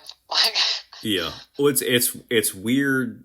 It's not weird because, again, with hindsight, we know how much they wanted the far right militia, whatever narrative, right. Oath Keepers, Proud Boys, 3%ers, Oath Keepers, Proud Boys, 3%ers, blah, blah, blah, blah, blah. But it's they broke people in the group to try to get them to flip, or they in the case of people Well, I guess actually, Caldwell wasn't even an oath keeper, but they tried to turn Caldwell into a member of the group. To Right. it's they really they were really trying to frame people as members of the group that weren't, or people who were members of the group. They tried to break them to get them to flip on others. The extent to which they went to try to break or to set up the Oath Keepers as this seditious group is really insane. Like the amount of resources they put to that, and I'm just going to say this too. There were people inside the jail with us who were, from what I recall, they even said, "Yo, my mission is to destroy the Oath Keepers." It's like, yes, it's like, bro, there's a lot of it. He told that to Guy Reffitt, and Guy Reffitt pulled me aside. Yeah, and because like he was with him in, I think it was Northern Neck. He said he was sitting there playing chess, and this random guy which he's not random to us now. We know who he is. Wink, wink. Like not a colonel. Wink, wink. Came forward to Guy and said, "Hey, it's my mission to like take down the Oath Keepers. I hear you're an Oath Keeper. What's up?" And Guy Reffitt's like, "I'm not a freaking Oath Keeper, dude. Like I don't know what you're talking about. Like." Well, and it's and then so. that same guy, as soon as I get there, he knows who I am. Yeah. He comes finding me. He's like, "I would like to look at your legal documents. Let me help you defeat your case. I am so and so, so and so." And I'm like, all right. And I'm sitting there and I'm looking at it, and Kelly Bags is coming up for there. He's like waving like across his throat with his fingers, like, And I'm like, okay. And I scoop up all my papers and go back to my cell. I'm 1% colonel. Right. Only 1%. What's funny too with Smocks is that you had mentioned that Guy came and took you aside. I did the same thing to Guy because I caught Smocks watching him from the phones. I'm like, I'm pretty sure this dude's spying on you. And then later on, it turned out that's exactly what it was. He volunteered to testify against Guy. It's just like, bro, this guy's snitching on everybody. But I wasn't even actually thinking of Smocks because I talked to Kenny before, and it turned out DeGrave offered. It turned out to be what do you call it? Just hearsay. But he had said that DeGrave had tried to at least pretend like he had information on you, and so like. But see that we would never talk to that guy. That guy was like, well, after all the things he was talking about, like having sex with 6-year-olds and stuff like that, the guy is literally not even welcome to like be near us. I'm certainly not going to talk about anything like sensitive around you. Are you kidding me? Yeah, but like. But this was like growing pains. Like these are things we had to learn after we finally got out of solitary and stuff like that. And you started finding out who a lot of the people in there were. Right. Yeah. But like to me, again, like the numbers also whittled down. So at one point to me, it was like a third. I mean, maybe I'm exaggerating. Maybe this is confirmation bias, but I felt like a third of the people by the time I had left were doing that shit. And it's just like, how much of an uphill battle can you be in? Like you're in solitary, you get denied bail. They're building this massive conspiracy case against you. And oh, by the way, the people they're housing with you are also working to destroy your case. Right. That was like me.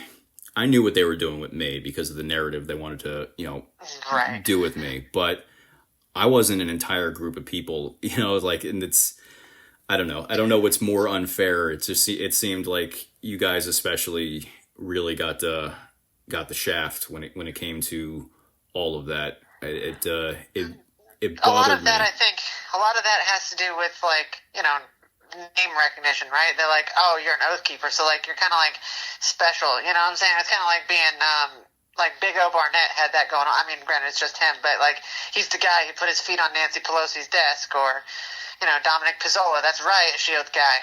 Right, so everybody, like Doug Jensen, like, oh man, we're in the White House smoking a joint. No, that's definitely the Capitol building, sir. You don't even know where you are. I love Doug, by the way. But anyway, certain people got, like, brand recognition. I think you're in that list, of course, with all the things they said about you, but the Oath Keepers were, like, radioactive in that way because there was a group of us, right? So they were trying to build this freaking conspiracy. And so, like, I think a lot of these people who are just, like, weak of mind, and they are also, attention seekers. They're trying to get rich Nate Graves opened and closed several gives and goes from what I hear, made like $250,000 or something. Yeah. And while the rest of us, people like me, I have to go in hat in hand and like ask for help. Hey, I need an attorney. That's all I need. It's like, I don't want no cash in my books or nothing. I just want an attorney. But a lot of people were trying to get famous at the same time they were trying to get free. So I think there was a kind of like a confluence there where like they were like, man, if I could just like get rid of these charges, if I could just flip on some people, I could go home and make a whole lot of money from this January 6th thing. And I think a lot of people were very motivated by that. January 6th, and at least especially in DC, that's a big name thing. Like, like everybody's, well, definitely on the radar. So, I think, again, from my perspective, I would say like a third. I would say like a third of the people at the worst point, maybe not the whole time, but the worst point were probably rats or degenerates. But I would also say, there was another third that was like wishy-washy or on the fence, just trying to keep their nose down, and then another third, the last third, were just solid people and loyal and had other people's backs. And so I think people like you or Jeff McKillop and us. I mean, there's a lot of us that were just like Dan Caldwell, just great people. And so how important, from your perspective, and again, I know you eventually got transferred over to the women's side of the jail, but while you were in there with us in C2B, how important was like brotherhood and camaraderie and all that? Because I know the Oath Keepers were very tight, and rightfully so. Sure. I don't know. I think your numbers are probably a little off. I think a third is probably right, but I like to think, at least from my perspective. See, I went over to the women's side. I think it was April of May of 2022. Yeah, April or May. So I was with you guys for almost a year and a half. Yeah. I think it was like a third were either grifters, and then another third was like fanboys of the grifters. So like you have like Jake Lang, for example. Jake was going out and doing all these interviews, and everybody wanted to be Jake's friend because Jake's dad had all this millions of dollars. He was promising them money on their books, and he was doing all these interviews, so people are trying to like kind of click up with Jake because he was doing all this name recognition stuff. He was trying to brand himself. So I think a third of the entire pod was either grifters or they were just like fanboy types, right? That were trying to show loyalty to the grifters so that way they could ingratiate themselves for like benefits. Mm. And I think it was probably... My dad gave you Cheetos. You owe me. Right. That part, yeah. He definitely liked to hold things over your head. But anyway, at the end of the day, I think another third were like hardcore conspiracy theorists. Like, we called them Q-tards, obviously, which we loved them. But like, you had people who were just like down the rabbit hole. Like, they're like, no, it's totally because Michael Jackson is doing SWAT raids in New York Times Square to rescue the children. And it's like, what the hell are you smoking, man? Like, what is that? So like, I would say a third were probably grifters and fanboys. A third were hardcore conspiracy theorists, and to me, and then the other third were just like solid patriotic people. And a lot of those were veterans, people like yourself, me, McKellop, Dick Caldwell, we're just vets. I don't remember, were there any veterans in the Grifter Club? Not that I recall. Well, there were maybe one that I thought was questionable, just because, I mean, the thing is too, and again, this goes back to confirmation bias. I feel like a man by his enemies. I think you also know, I think you can kind of like connect some dots based on who people gravitate around nonstop. I didn't try to pick fights with other people that I suspected of being questionable but didn't have proof of. But yeah, in general, I think that the veterans, and just the people who actually worked for a living, like the blue collar folks, the union folks, I think. That guy Refit, like he's an oil man. He's not like a veteran, but like he's a good solid dad, Yeah, like you had, even without like the vet stuff, I mean, Kenny was a welder, Pete was a welder. Right. Well, Pete's a veteran, isn't he? Wasn't he in the National Guard or something? Yeah, sure. he was in the reserves back in the 90s, I believe. Reserves. Yeah, but Jordan Mink was pretty solid. He was laborer. So or Scott McFarlane, yes, McFarlane, Scott Fairlamb. Yeah, Fairland, yes. yeah. So I think, I think the solid people were people who were, were salt of the earth types. 100%. Yeah, yeah. But I think that more than anything, like one of the most, I think there were two things that really, maybe three, I guess. Like Bible studies and religious studies, we didn't really have that, but I think that for me, the two most important things getting through that time were camaraderie and loyalty from others, and I think also sick humor. That's exact. I was thinking of how to phrase it. Yeah, memes and just talking, talking shit and just bullshit. Because I mean, how do you get through that unless you make the best of it? And how do you make the best of it unless you can find a way to laugh? If you can't laugh about it, you will go crazy. Yeah, and it's just it's funny because like obviously me, Pete, you. The meme wars, the great meme wars were just, oh God, I wish I could go back and save all the memes. Yes, I have a few of them, and like I can see the Jake Lang picture with him with his laptop and just like, talk about like, look at me, that's me, Marjorie Taylor Greene. You want to see me go Babe Ruth? My favorite. I think one of my favorite was it's like the Ren and Stimpy style that I was doing for a while. I was like the Ren and Stimpy style. I could never replicate it. I tried to recreate some when I was in prison. I just couldn't quite get it down. The best one was the Brian Mock one. The civil process due rights. Civil process due rights. It was so great. The hopium dens. I gotta ask. Oh my God, the hopium dens. Yes. Do you remember? Like, did you save your scripts and stuff? Because I have all the plays that I wrote. Do you still have? Like, I remember the Antifa rap song you did. Do you still have that? I have the Antifa rap song, and then I have the other one. The other one is the one that I did. I actually have that one memorized. That's awesome. Yeah. See, like, there's stuff like. There's stuff that I saved because I knew. Well, one, I mean, I'm just a pack rat, a slob. That everybody knows sure. it. But I knew as a history major, like, it was going to be important for the historical record. But the most important thing on top of my head is no one's going to believe this shit. Nobody's going to believe this, right? No one will believe you. It's like, it's that crazy. Which is why it makes me mad that I threw away all of those stupid little, like, make-believe Bible verses that Jake was writing.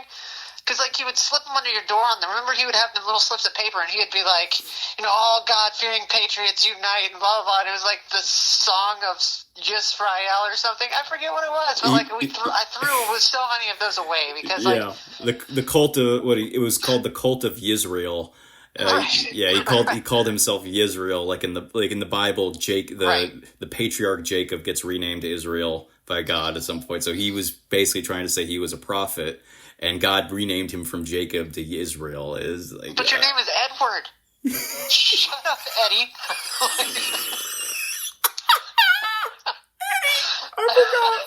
I forgot. The Eddie thing. That was so funny. He hated that. What's up, Eddie? That was, God damn, that's so funny. Holy shit, the Eddie thing. Yeah. Holy shit. Okay, so there's so much stuff that went on inside of the DC jail, but eventually, I think one of the most notable things, though, that like drew so much attention to it was when we were singing the national anthem. Yeah. I mean, that really like brought a lot of focus. People are like, "Holy shit! These people still love their country, despite what this country is still doing to them." Right? Yeah. And people started like turning on their porch lights at 9 or standing in their front yard and saluting and stuff. It was just incredible to me. But of course, even that, nothing is sacred forever, unfortunately. No. But in fact, we can talk about the national anthem for a second if you want. Like, how that tradition started, where we were at. Like, like I know you and Jake were singing it on Con Air.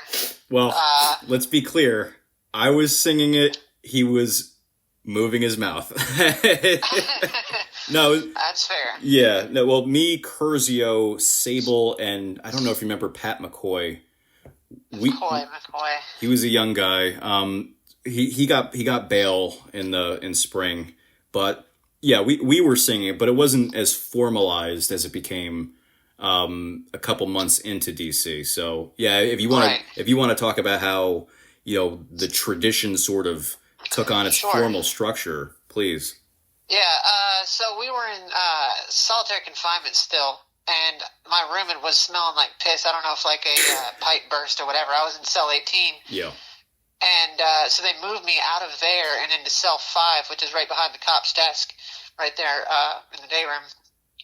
And so, like, nobody would come talk to me, and I was doing that. I put a few of them up on my Twitter, actually, and I sent them to you, was the newsletters. I was doing the CTV newsletters and stuff. right. And Big O came to me, Big O Barnett. He said, hey, man, it'd be real cool if we could sing the national anthem, blah, blah, blah. And it was like 6 o'clock or 7 o'clock. He was like, yeah, we want to sing the national anthem. And I was like, okay, that's cool. But see, the problem was is at the time, people were going on rec. So, like, people were trying to call their families, call their attorneys and stuff. And so people were taking showers and things. So it wasn't really a convenient time. Yeah, So it didn't really catch on at first. But then they moved me back out of cell 5 once they fixed the pipes. They moved me back into cell 18. And so Guy Redfitt was like, Guy was in the cell next to me, cell 19. And Guy was like, hey, this ain't cutting it out. This ain't working. He's like, why don't we change the national anthem from 6 o'clock to like 9 o'clock? By that point, everybody's in our cells. We could sing it and go to bed. I was like, okay, I'm down with that. So every night we would go up to our doors. We would just beat on the doors. And they're like, it's that time, Patriots, look alive. And we'd just start singing. Sam Carmago was in cell 17 next to me. And so we like either me or Guy, one of us, would just start singing. And eventually it would start catching on throughout the pod. This is like before I think there was even a top tier. It was still all just bottom tier people. yeah. And then so it was you, Curzio, a few of us. But anyway, so we'd start singing and it ended up just catching on. And then before long, it just had like a life of its own.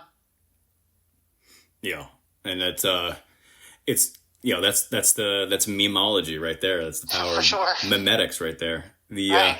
And it's the funny thing too. I don't know if it's. I mean, it's kind of. It wasn't universal, but like eventually, like I mean, you could see even some of the guards started warming up to us. I mean, there were the ones sure. who. They're the ones Like who would Hubbard and stuff. yeah, some of them, realized that we weren't what they said we were. But, of course, the flip side of that, I guess, is like when Scott Fairley got threatened that Right. one night for singing God Bless America. But, Yeah, that was Holmes, Corporal Holmes. Yeah. Because we were singing God Bless America, and he came up and he was like, fuck America, fuck America. He was like storming up and down, and then like, yeah, he went and hit the top tier.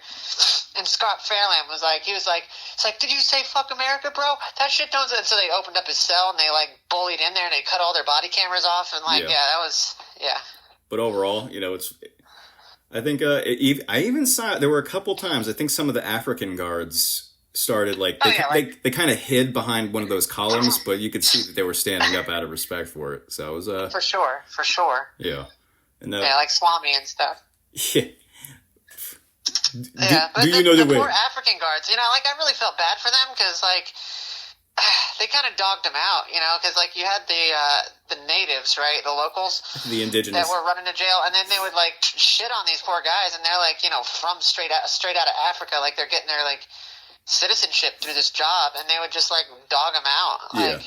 Well, Kenny They got paid less and all sorts of stuff. Yeah, Kenny had said they were specifically like they couldn't even quit to get a different job when they were being abused because he said that they specifically had working papers specifically for that job. Right. For So that jail. It was like right. it was a work program specifically for there, so they had to just kind of like just suck it up and take it. Yeah. Right. Yeah, because I mean, at the end of the day, the people. I think there were some of them were assholes. I didn't like Swami. Yeah. I like Swami. Sometimes Swami was like hit or miss. He had Sometimes, his ways about him. yeah. But then in general, I think really ultimately it comes down to who are the higher brass because they're the ones telling them to treat us like Right. shit half the time, right? Sure. Yeah, like Lancaster and Major Marr or Warden Landrigan, like Yeah. Deputy Warden Landrigan, yeah, they definitely were shot callers for our mistreatment. Right.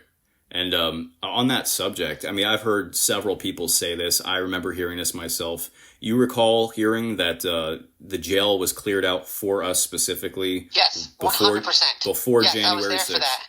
Yeah. Well, I was there for that. In fact, I think it was, I don't want to name names, but yes, I was there for that. They said, oh, yeah, no. They cleaned this whole thing out early December or mid-December, and they cleared it out, and then it was ready to go, painted, freshly painted, everything was ready to go, all the pipes were checked out, and then they just didn't move anybody into it. It was just empty for like 2 weeks, Yeah. and then all of a sudden January 6th happened, and they just filled it up. Yeah. It's like they knew it was coming. Yeah. That's exactly what the CO said. It's like they knew it was coming. Exactly. So, yeah, that's a huge red flag to me, especially considering for sure. I mean, again, DC was always partisan and prejudiced against us, but when you think about like why won't they let, because you think of like MTG and her congressional posse, they had oversight over that jail. 100%. They were on judicial oversight for prisoner whatever. Yeah.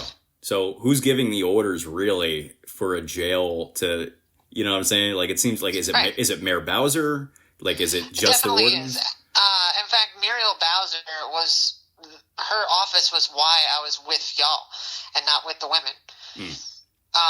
They reached down specifically and selected me and said, not this one. So, I don't know if you remember, it was probably the end of 2021. I had been petitioning to go and live with the women the whole time I was there. You know, like I'd had a surgery and I've been on. It took me. My judge had to help me get back on my hormones and everything. Yeah. The jail didn't even want to do that. Well, eventually I went to the transgender whatever committee, and I was like, look, I appreciate it. I love the guys. I love the J6 guys and all, but I want to be housed with women. Blah blah blah. And so that was all through Mayor Muriel Bowser's office. Yeah. And they said, well, I don't think we need to be putting insurrectionists with the women and da-da-da-da-da. Well, it turns out there was 2 trans people that were already with the women that were not have surgery or anything. And there was also a J6 woman that was there. So, like, they literally, like, Muriel Bowser's office literally reached down and says, you know what, screw this one. That one goes over here. So Muriel Bowser's office was directly in communication with that jail constantly. Like, they knew who everyone was. Yeah. Well, on that topic, actually, you know, again, unfortunately, I missed having you there, but, you know, on the one hand, but on the other hand, I knew you really didn't want to be there, you know, and so, like, if you could, you weren't there with us. You did eventually get, you know, transferred over to the women's side. Could you talk about that experience? Because I know even then, it really was not a cakewalk. They still very much mistreated you, correct? Oh, 100%. As soon as I was separated from y'all, I didn't have the backup anymore. At least when we were together, like when we first started out, like when Ryan Samsel got beat, there was like hardly any of us there. Like that was, you remember back when he had his head smashed in and he like lost an eye and all this stuff. We started watching each other's backs after that because we were definitely on edge. Like, the threat was definitely there. It's the same thing with Scott when they bullied into his room. Like, all of us, like, we started beating on our doors and stuff. Like, they knew there was too many witnesses to silence, right? Yeah. When I got moved over to the women's side, like, I had no backup. Pauline Bauer was there. She was the other J6 person. Super, super sweet. I love Pauline to death. But they mistreated us. They selected, like, we weren't rarely together on the same wing. Yeah. And they would come in and they would literally, I'd be sitting in the TV room and like Corporal Allen and Lancaster and them would come in. They're like, where's Watkins? Let's go fuck her shit up real good. And they would just like immediately storm in, like with smiles on their faces, like looking for me. Like, okay, here we go. So yeah, as soon as actually it got kind of worse after I left y'all because there was no backup. I'm here with like murderers. Like literally almost half of the pod in the women's unit was there for some kind of homicide. Yeah. Like, so, and then the other half was there for like drugs and stuff. So like a lot of them, there was really, really cool girls over there. I mean, there was a few of them that were nice, but there was a lot that were just kind of ambivalent, right? And they didn't care. So there's no camaraderie over there. Yeah. So, but I ended up fighting for it to get over there. That's because Nate and Ronnie kept coming over to my cell. Like, I'd be trapped in my cell because, they locked the doors, and so, like, they were on the top tier. Right. So their rec wasn't the same as ours. So, but they would come over there to that TV over in the corner, because by this point I had moved over to cell 24, and they would come over there outside my door and just talk about really, really, like, disgusting sex stuff. It was driving me freaking crazy, and they would, like, shout it. Like, I don't know, like, it's like they were deliberately taunting me. And they would just make fun of trans people and stuff, and so it got to the point where I was like, fuck this shit. Yeah. And I didn't do a PREA on them, but I did a complaint. I was like, no, screw this, I'm done. Like, they crossed the line. I forget what it was exactly they had said, but it was something to do with, just like... Isn't it like involving raping women or something like that? No, it was like involving, like, raping some kind of trans person. I remember it was like a trans thing. And I was like, okay, this is it. They're clearly fucking with me. Like, I'm done. So, when I went before the committee again, I explained that whole story. And I explained, like, the COs that like to fuck with me too, like, anytime I went through R&D, when I was doing, like, a legal visit or anything like that, they would literally put me in a cell and call me out in front of, like, a bunch of, the local inmates and be like, Jessica's a man and all this stuff. I'm like, why? Why would you do that to me? Like, it doesn't bring, like, you're just humiliating me on purpose. Right. And so I ended up bringing up all of this to the committee. Now, on the Mayor Bowser's committee there was a trans person named Jerry. Not a very, very attractive person at all. Okay. Anyway, long story short, like, I was explaining all this stuff, and I was like, listen, like, they didn't even want to give me my medication. I've been on hormones since the first time I took them, I was 16 years old. You know what I'm saying? Like, and they won't even give them to me here. It's like they're trying to detransition me against my will and all this stuff. And I told them how the ACLU was involved, and they immediately that same day transferred me over to the women's. So I think it just caused too much of a stink. Yeah. They couldn't afford to keep me there anymore.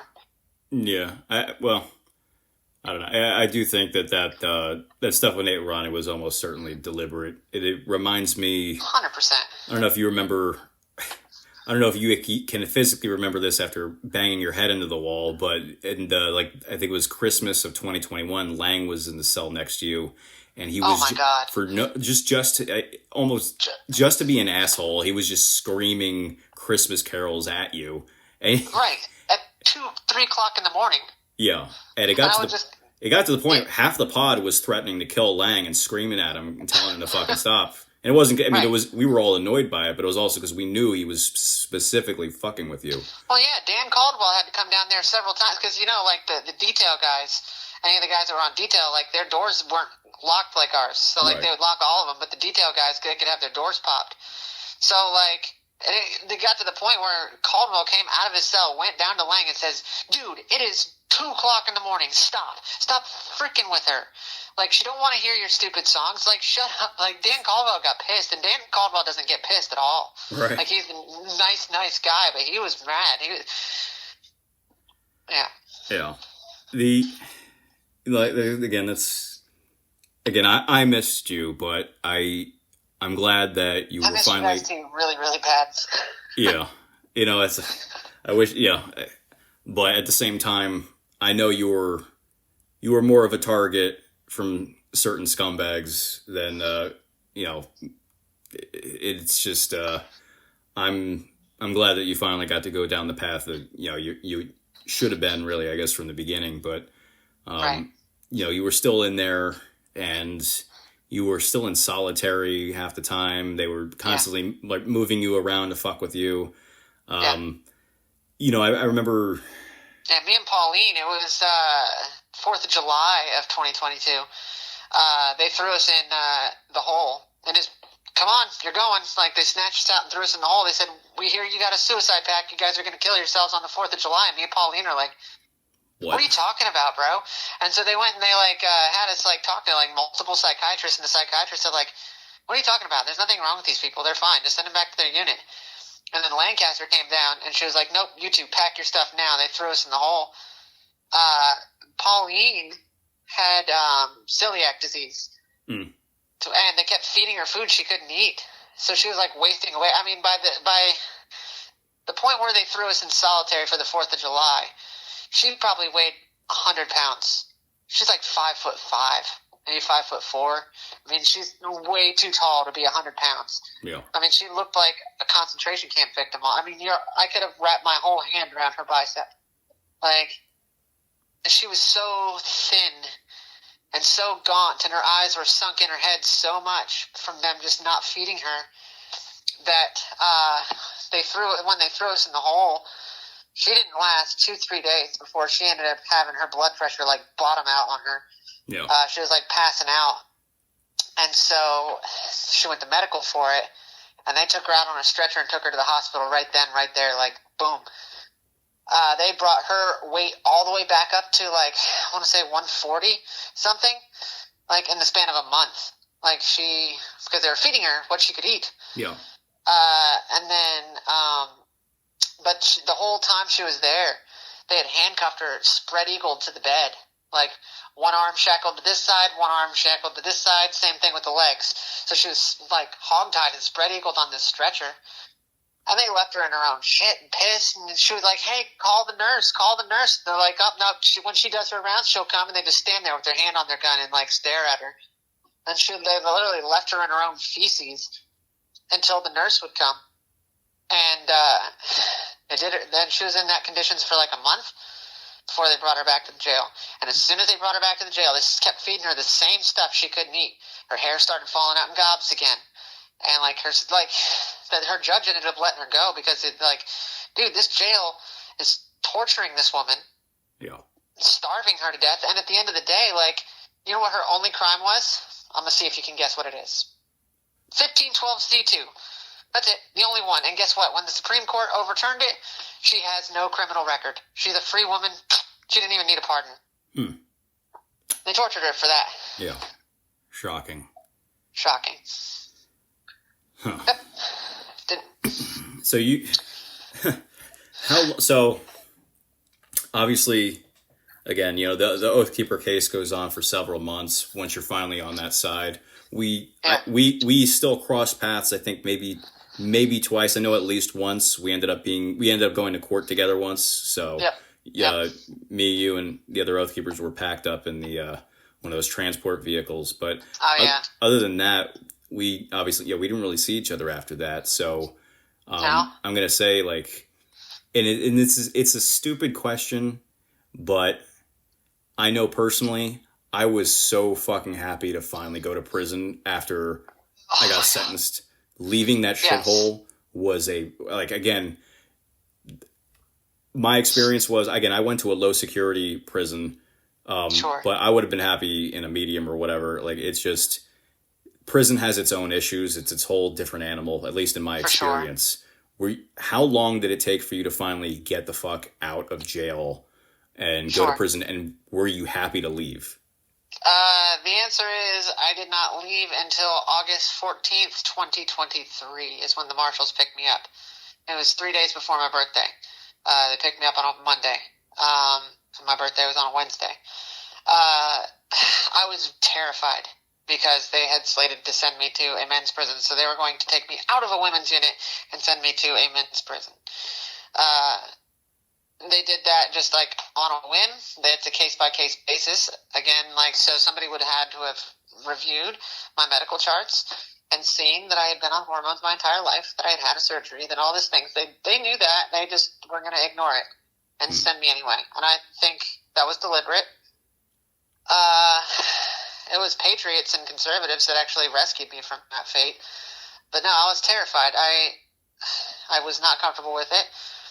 I was designated to Elkton, Ohio, which is a prison there that had half the population was there for sex crimes. So I was deathly afraid. Yeah. And I was in the SHU, which is the special housing unit. It's the hole. I was in the SHU the whole time, so I had no phone. I had no way to communicate with anyone. So on my birthday, which is August 16th of 2023, I went to I was in the Oklahoma Transfer Center, I went to the Tallahatchie County Jail in Mississippi. So they flew me out on Con Air, took me to Memphis, Tennessee, brought me all the way to Tallahatchie, Mississippi. And as soon as I got there, I got phone calls again. And I got a tablet. They only had the 5-cent side, but it was still the GTL tablets. Yeah. So I started hitting up everybody. I told them like what they're trying to do to me and da-da-da-da-da. And so it was actually conservatives that like started blowing up the BOP. Excuse me, let me use my language very specific. I disavow. Disavow. They started making phone calls to the BOP, to the Washington headquarters, to, all the different call centers. Yeah. And so they transferred me back. They brought me all the way back to Oklahoma. The same guard is there who had designated me. I said, okay, listen, your gender has now been changed from male to unknown. And I was like, what do you mean unknown? He's like, listen, we got to do blood work and stuff. I said, okay, fine. He's like, this shouldn't give you hope. This isn't a guarantee. But just relax, okay? So they put me back in the shoe, and I was in the shoe for 10 days. No human contact. None. You don't come out of your cell at all. There's a shower in your stall or in your cell. There's a shower in there. You don't come out. Yeah. So, and the guards wouldn't even talk to you. They just like stuff your food through there, and then that was it. So that was pretty terrible. No phone calls, no nothing. Not even a writing utensil, nothing to do. There's just nothing to do. You just go crazy and pace. And eventually, I heard a banging on my door, and I came over to the window slit, and there was a bunch of white shirts out there, captains and majors and all these wardens and stuff, and they're like, stop, tell them to stop, please, tell them to stop. And I was like, what do you mean, tell who, what are you talking about? And they're like, they're driving my officers crazy. We can't even order a pizza here, because like every time we pick up the phone, there's just a pissed off person talking about like you need to be sent to a women's prison. And they're like, you have to stop. I'm like, dude, I've been in the shoe for 10 days. I don't even have a phone call. How am I going to do that? They're like, okay, are you going to cause problems if we send you to Gen Pop? I said, I wouldn't have caused problems anyway. I was like, they're like, okay, we're going to send you to Gen Pop. As soon as you get there, tell them to stop. I said, okay, I can do that. They moved me to women's Gen Pop, and good to my word, I said I would do it. I called off the dogs. And and from that point forward, I was sent to a women's facility. So that's better. So that was better, and then I was okay. Then I was like, "Oh God, I can't wait to go to prison." We made it, fam. I made it. So from that point on, I mean, you still have roughly a year and a half until you're finally released and free. But so like in that time, what's life like for you then? I know that you ended up working, you ended up doing some teaching. Could you get into a little bit about what life was like? Sure. At the final destination, let's say. Sure. So I went from Con Air to Miami. They flew me out to FDC Miami. Spent a week and a half in there. The guards were very hostile, very unprofessional. Like, walk down with your head forward. Do not look at me. I will fuck you up. Like they're just like, whoa, dude, easy. All right, I get it. Like, I'm here. And they walk around with their chest out, federal officer all over their stuff, thinking they're big. Whatever. Okay, fine. You got me. Like, I'm here. Right. That place was terrible. It's a tower. There's no outside. You got like a basketball court with like a chain link fence, but it's a skyscraper prison in the middle of downtown Miami. And so once you're on the unit, that's it. And it's not a big place. So it's kind of about CTV size, really. So I was there for about 2 weeks, maybe tops. I think more like a week and a half. And then I got sent to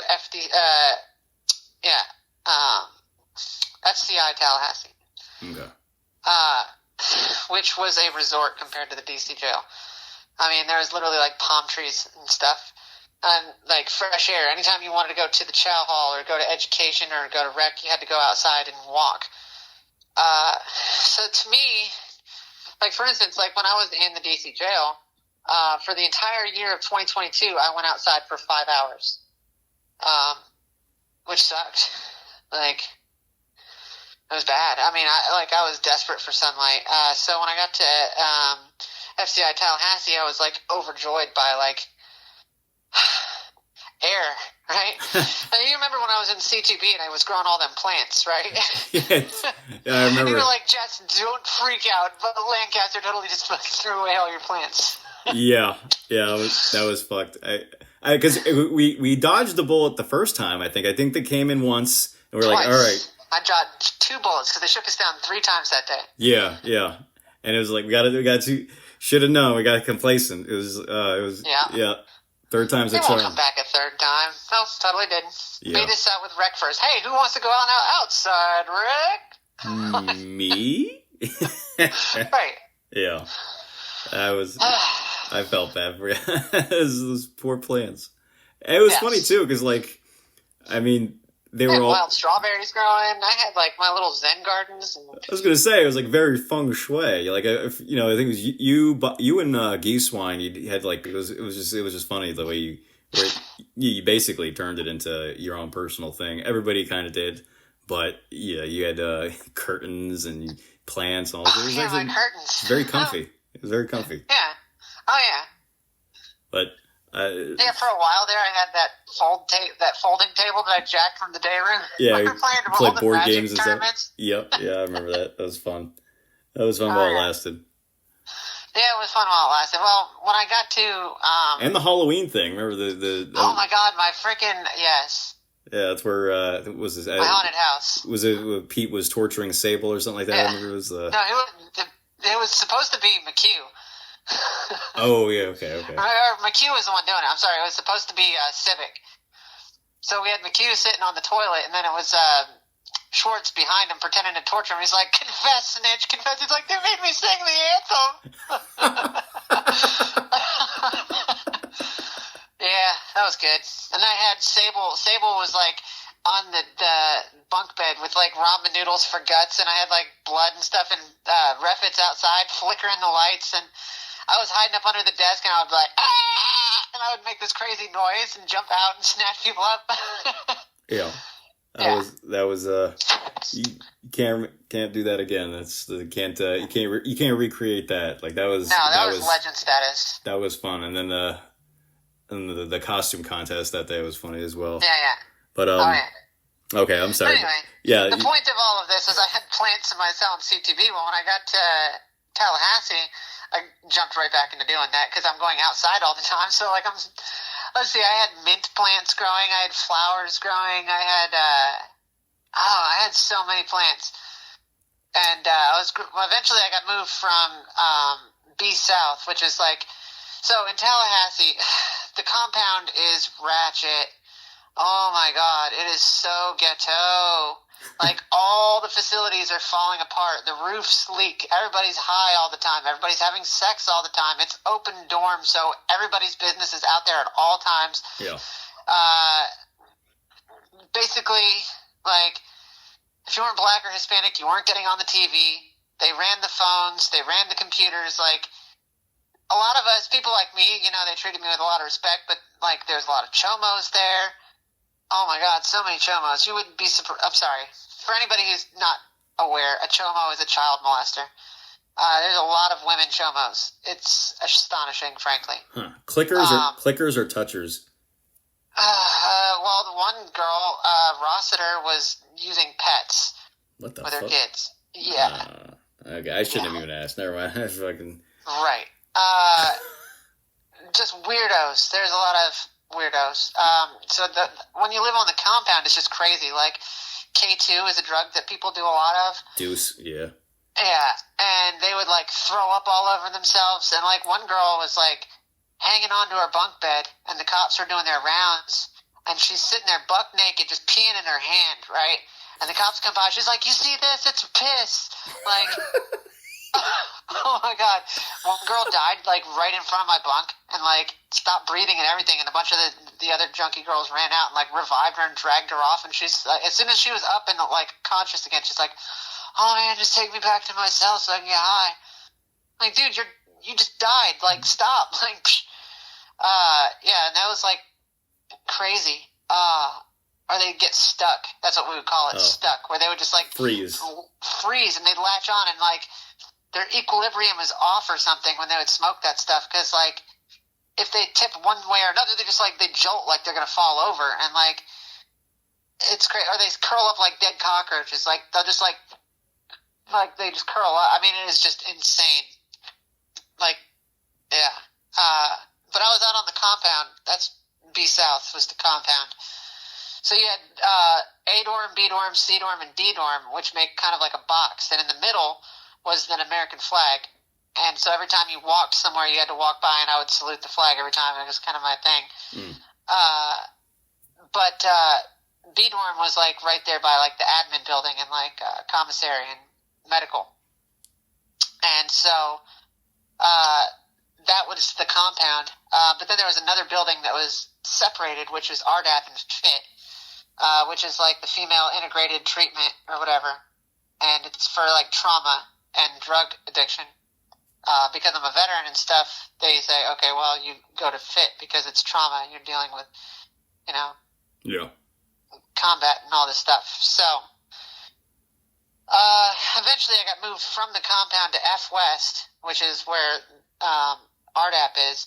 And there you actually get a door again, like you're in a cell. It's very much, the layout is very similar to it was in C2B. Okay. But the door, it technically can lock. They locked us in there one time when we had a suicide watch cell. So one time they were bringing in a suicide, and so they locked everyone in their cells. But for the most part, the doors they're always unlocked. They're made out of wood. The window slit is much smaller. It was half the size it was in CTV. You had like a little cork board where you could decorate with pictures and things. Yeah. It was a much nicer situation. So when I moved there, I started having plants again. Yeah. Feng shui. Feng shui. I feng shui the hell out of it. My corkboard, I had a bunch of Trump pictures, and like J6 was an inside job and a bunch of stuff like that. And it was like right before Christmas of this past year, they were doing shakedowns. I was going to ask about that, actually, if they ever shook you down and took all your cool stuff. Yes, they did. Right before I got let go. So it was after Trump had already won, but before he was inaugurated, obviously, because I got set free that day. So they came in, and the guards were walking by, and it was Dr. A, and she walked by my cell, and I was at work, so I heard all this like when I got back. Dr. A walked by, and she looked in. She was one of the treatment specialists. She looked in my cell and kept walking, but like made a face. And then so she went and shook down another cell, and then she came back. She backpedaled to come back to my cell, and that's when she walked in and she saw all my Trump pictures, which I probably had somewhere around 20 to 30. It was a little excessive, but like a bunch of memes and jokes. I mean, you can't help it. Joe Biden memes and things. And one of the things I had was my friend had a meme. Not even a meme. It was like a motivational picture of like a field of flowers. And on the thing, it says, "Wake up every morning and tell yourself, I can do this." Yeah. But I took a piece of paper and tape, and I taped, instead of "I can do this," I taped "fuck Joe Biden" over it. So it said, every morning, wake up in the morning and tell yourself, "fuck Joe Biden." Oh yeah, I used to screw with her little cork board all the time. I put a random picture of Donald Rumsfeld up, like sitting on a bench. And so she was like, and it was just mingled in with her picture. She's like, "Hey, wait a minute, who the hell is this guy?" Just random things like that. I would screw with her. Anyway.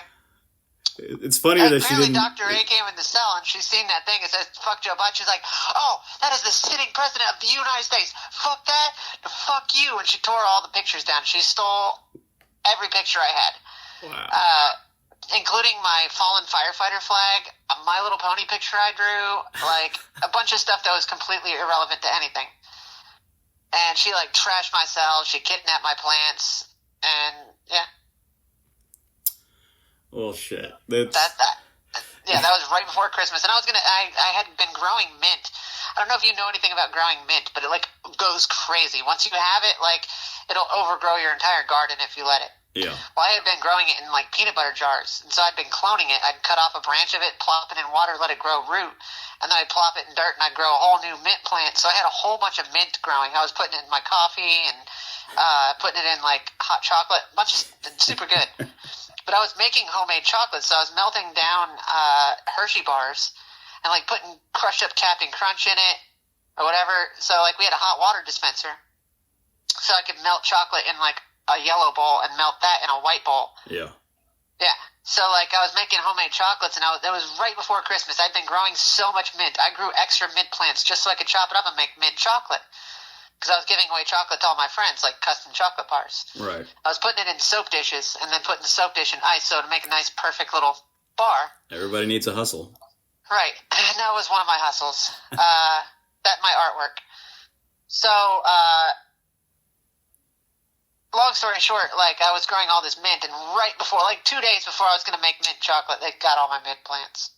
So, and that's a really boring, circuitous route to get to a story where. No, that's kind of fun. I mean, it's important people to understand too. Like, you know, like shakedowns happen, but like usually a typical guard isn't going to be petty. They're going to look for drugs, weapons. Right. They're not going to look for serious contraband, stolen items from officers, and they've got mint. Mint. Lock her up.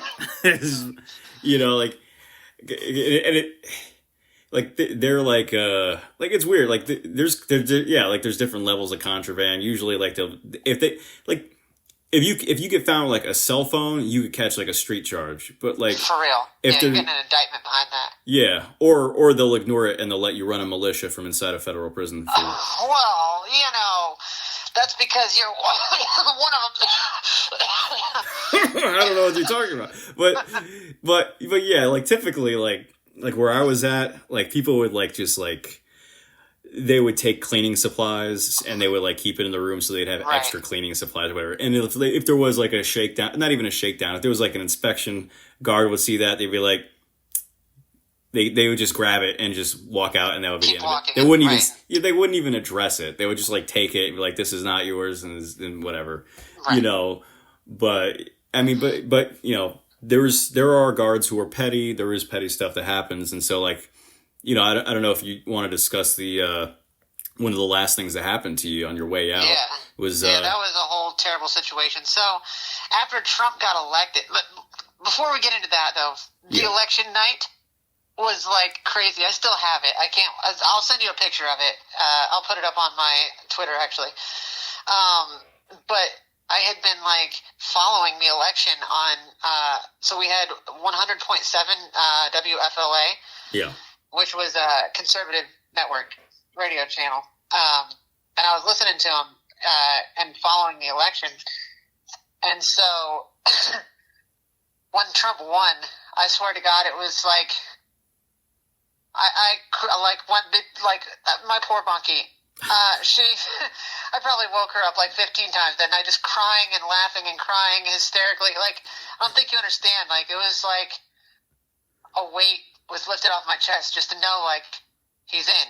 Yeah. He's in. But, like, they'd already tried to kill him twice, so I was freaked out, too, the whole time. Like, I was like, no, I hope he's going to make it. Like, there was talk, like, there was Iranian teams with, like, anti-aircraft missiles or something. They ain't letting this motherfucker in there. No way they're going to let it happen. Right. And then he gets in. Freaked out about it. But they kept talking about how, like, the January 6 people are going to get restitution or whatever on Glenn Beck, and they kept having Steve Baker and a bunch of people on, and Steve is amazing. Steve did so much work for the Oath Keepers. Like, huge shout out to Steve. If you can go watch his videos, like, about January 6th and the Oath Keepers, Lazarus Dunn, oh my God, Steve was getting it done. But Steve was coming out and talking about this stuff, and I was like, yes. Because then, so Trump kept saying, you know, like, I'm going to let him out. Day one, I'm going to let him out. And then at one point he was like, I'm going to let him out in the first hour. You know what? No, it'll be the first 9 minutes. And I don't know what the relevance of 9 minutes was, but I was like, yes, dude, go, go, go. I was so excited. And so, like, I knew the day was coming, so I tried to get my medical records. Yeah. So I've been pestering him on the TrueLink system. We've got a computer system for everybody who doesn't understand prison. There's a computer system where you can log in, you can do messages, you can download music and movies and things to your tablet. which you have to pay for all that stuff. But then one of the functions is you can contact staff and ask for, and so like I always would do that. I would never do it on a written paper called a cop-out. I would never do a cop-out on paper because they could just crumple it up and throw it away. Like, where's the tracking on it? But anything you do on that TrueLink system, it's time-stamped on their digital system, so and you can print it. So like I go to education and print it, right? Go to law library. So I would do that all the time. In fact, the prison, I got them to admit that they violated my HIPAA rights. So my transgender medication, they had issued it to me in a pill form, and then they decided they were going to force it to me in pill line. So they just dumped the medication out of the bottle and reused the pill bottle with my label on it, just markered it over a little bit, and then reissued it to someone else, right? And then so this girl comes to me in the chow hall. She's like, "Hey, are you Jessica Watkins?" And I said, "Yeah." She's like, "What's up with this transgender medication?" Like, I was like, Are you fucking with me right now? Like, I was like, because like I kept that very, very secret. Yeah. Like that's not something I'm open about, and most people couldn't tell, right? So I was freaked out about it, and I was like, yeah. So I went on and got on the TrueLink system, and I emailed medical. I said, "Hey, you guys fucked up my HIPAA violations. You guys did da da da da," and they're like, "Yes, we know we did that. We're sorry." Print. Like, okay, you just said you violated my HIPAA rights. Print. Can I print off extras? Like, you know, like, and I have them still to this day. I mailed one to Crisp, and I kept one for myself. But, yeah, so like everything you do on the TrueLink system is recorded and time-stamped, and you can print it. So I'd been doing that with my medical records. And so let me go back again with the trans thing. I know it sucks, but being post-op like I am, I'm going to be on hormones for the rest of my life, right? And I've been on oral estradiol pills for the vast majority of that. You know, it was Premarin before that. It's different medications. I took phytoestrogen before that. It was different ones, but for the most part, it was estradiol, 2 milligram oral tablets. That's what I was on in the DC jail. That's what I was on in every BOP facility until I got to Tallahassee. When I got to Tallahassee, Dr. Dew, our quack doctor, decided he wants to play doctor. I say play doctor because I don't think he was an actual doctor. Cause yeah, I don't think they usually are. Like, I mean, he's an Asian guy with cowboy boots and a belt buckle like a Texan. It's a very strange person. Anyway, he was terrible. He was like doing all sorts of things wrong. I'm not going to violate anybody else's rights by explaining what was done to other people, but in my case, he decided he wanted to play trans doctor. So he switched me for the first time from being on pills in 22-something years, switched me off of pills and decided I'm just going to inject it into you in like an injection. So he was giving me twice as much medication as I was supposed to get and twice as frequently as I was supposed to get it. So I was getting 4 times the dose, and it started screwing up my kidneys. Like, I started having severe back pain, and I was peeing every 10 to 15 minutes, and it smelled like 100 cat boxes. I mean, it was so bad. I mean, I would pee, and literally every girl in the bathroom would be like, "Whoa, what is that smell?" And I'm like, "I'm sorry." Like, and it went on for months, and like I couldn't sleep because my back hurt, and so they finally pulled the blood work, and they're like, "Ooh, we are giving you 4 times the medication. We're sorry. We're going to cut your dose in half and do it every other week instead of every week." So that kind of leveled me out. And then they put me on testosterone blockers. Again, I've had surgery. There's no testosterone to block, but they wanted to bring me down to 0. Because naturally every human body, even your grandmother's body, makes testosterone in small amounts. They wanted to bring me to 0, which really can't be done. So they started pumping me full of testosterone blockers.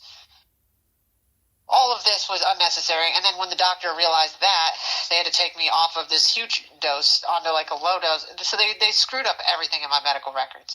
So they do not want me to have my medical records. I see. Right.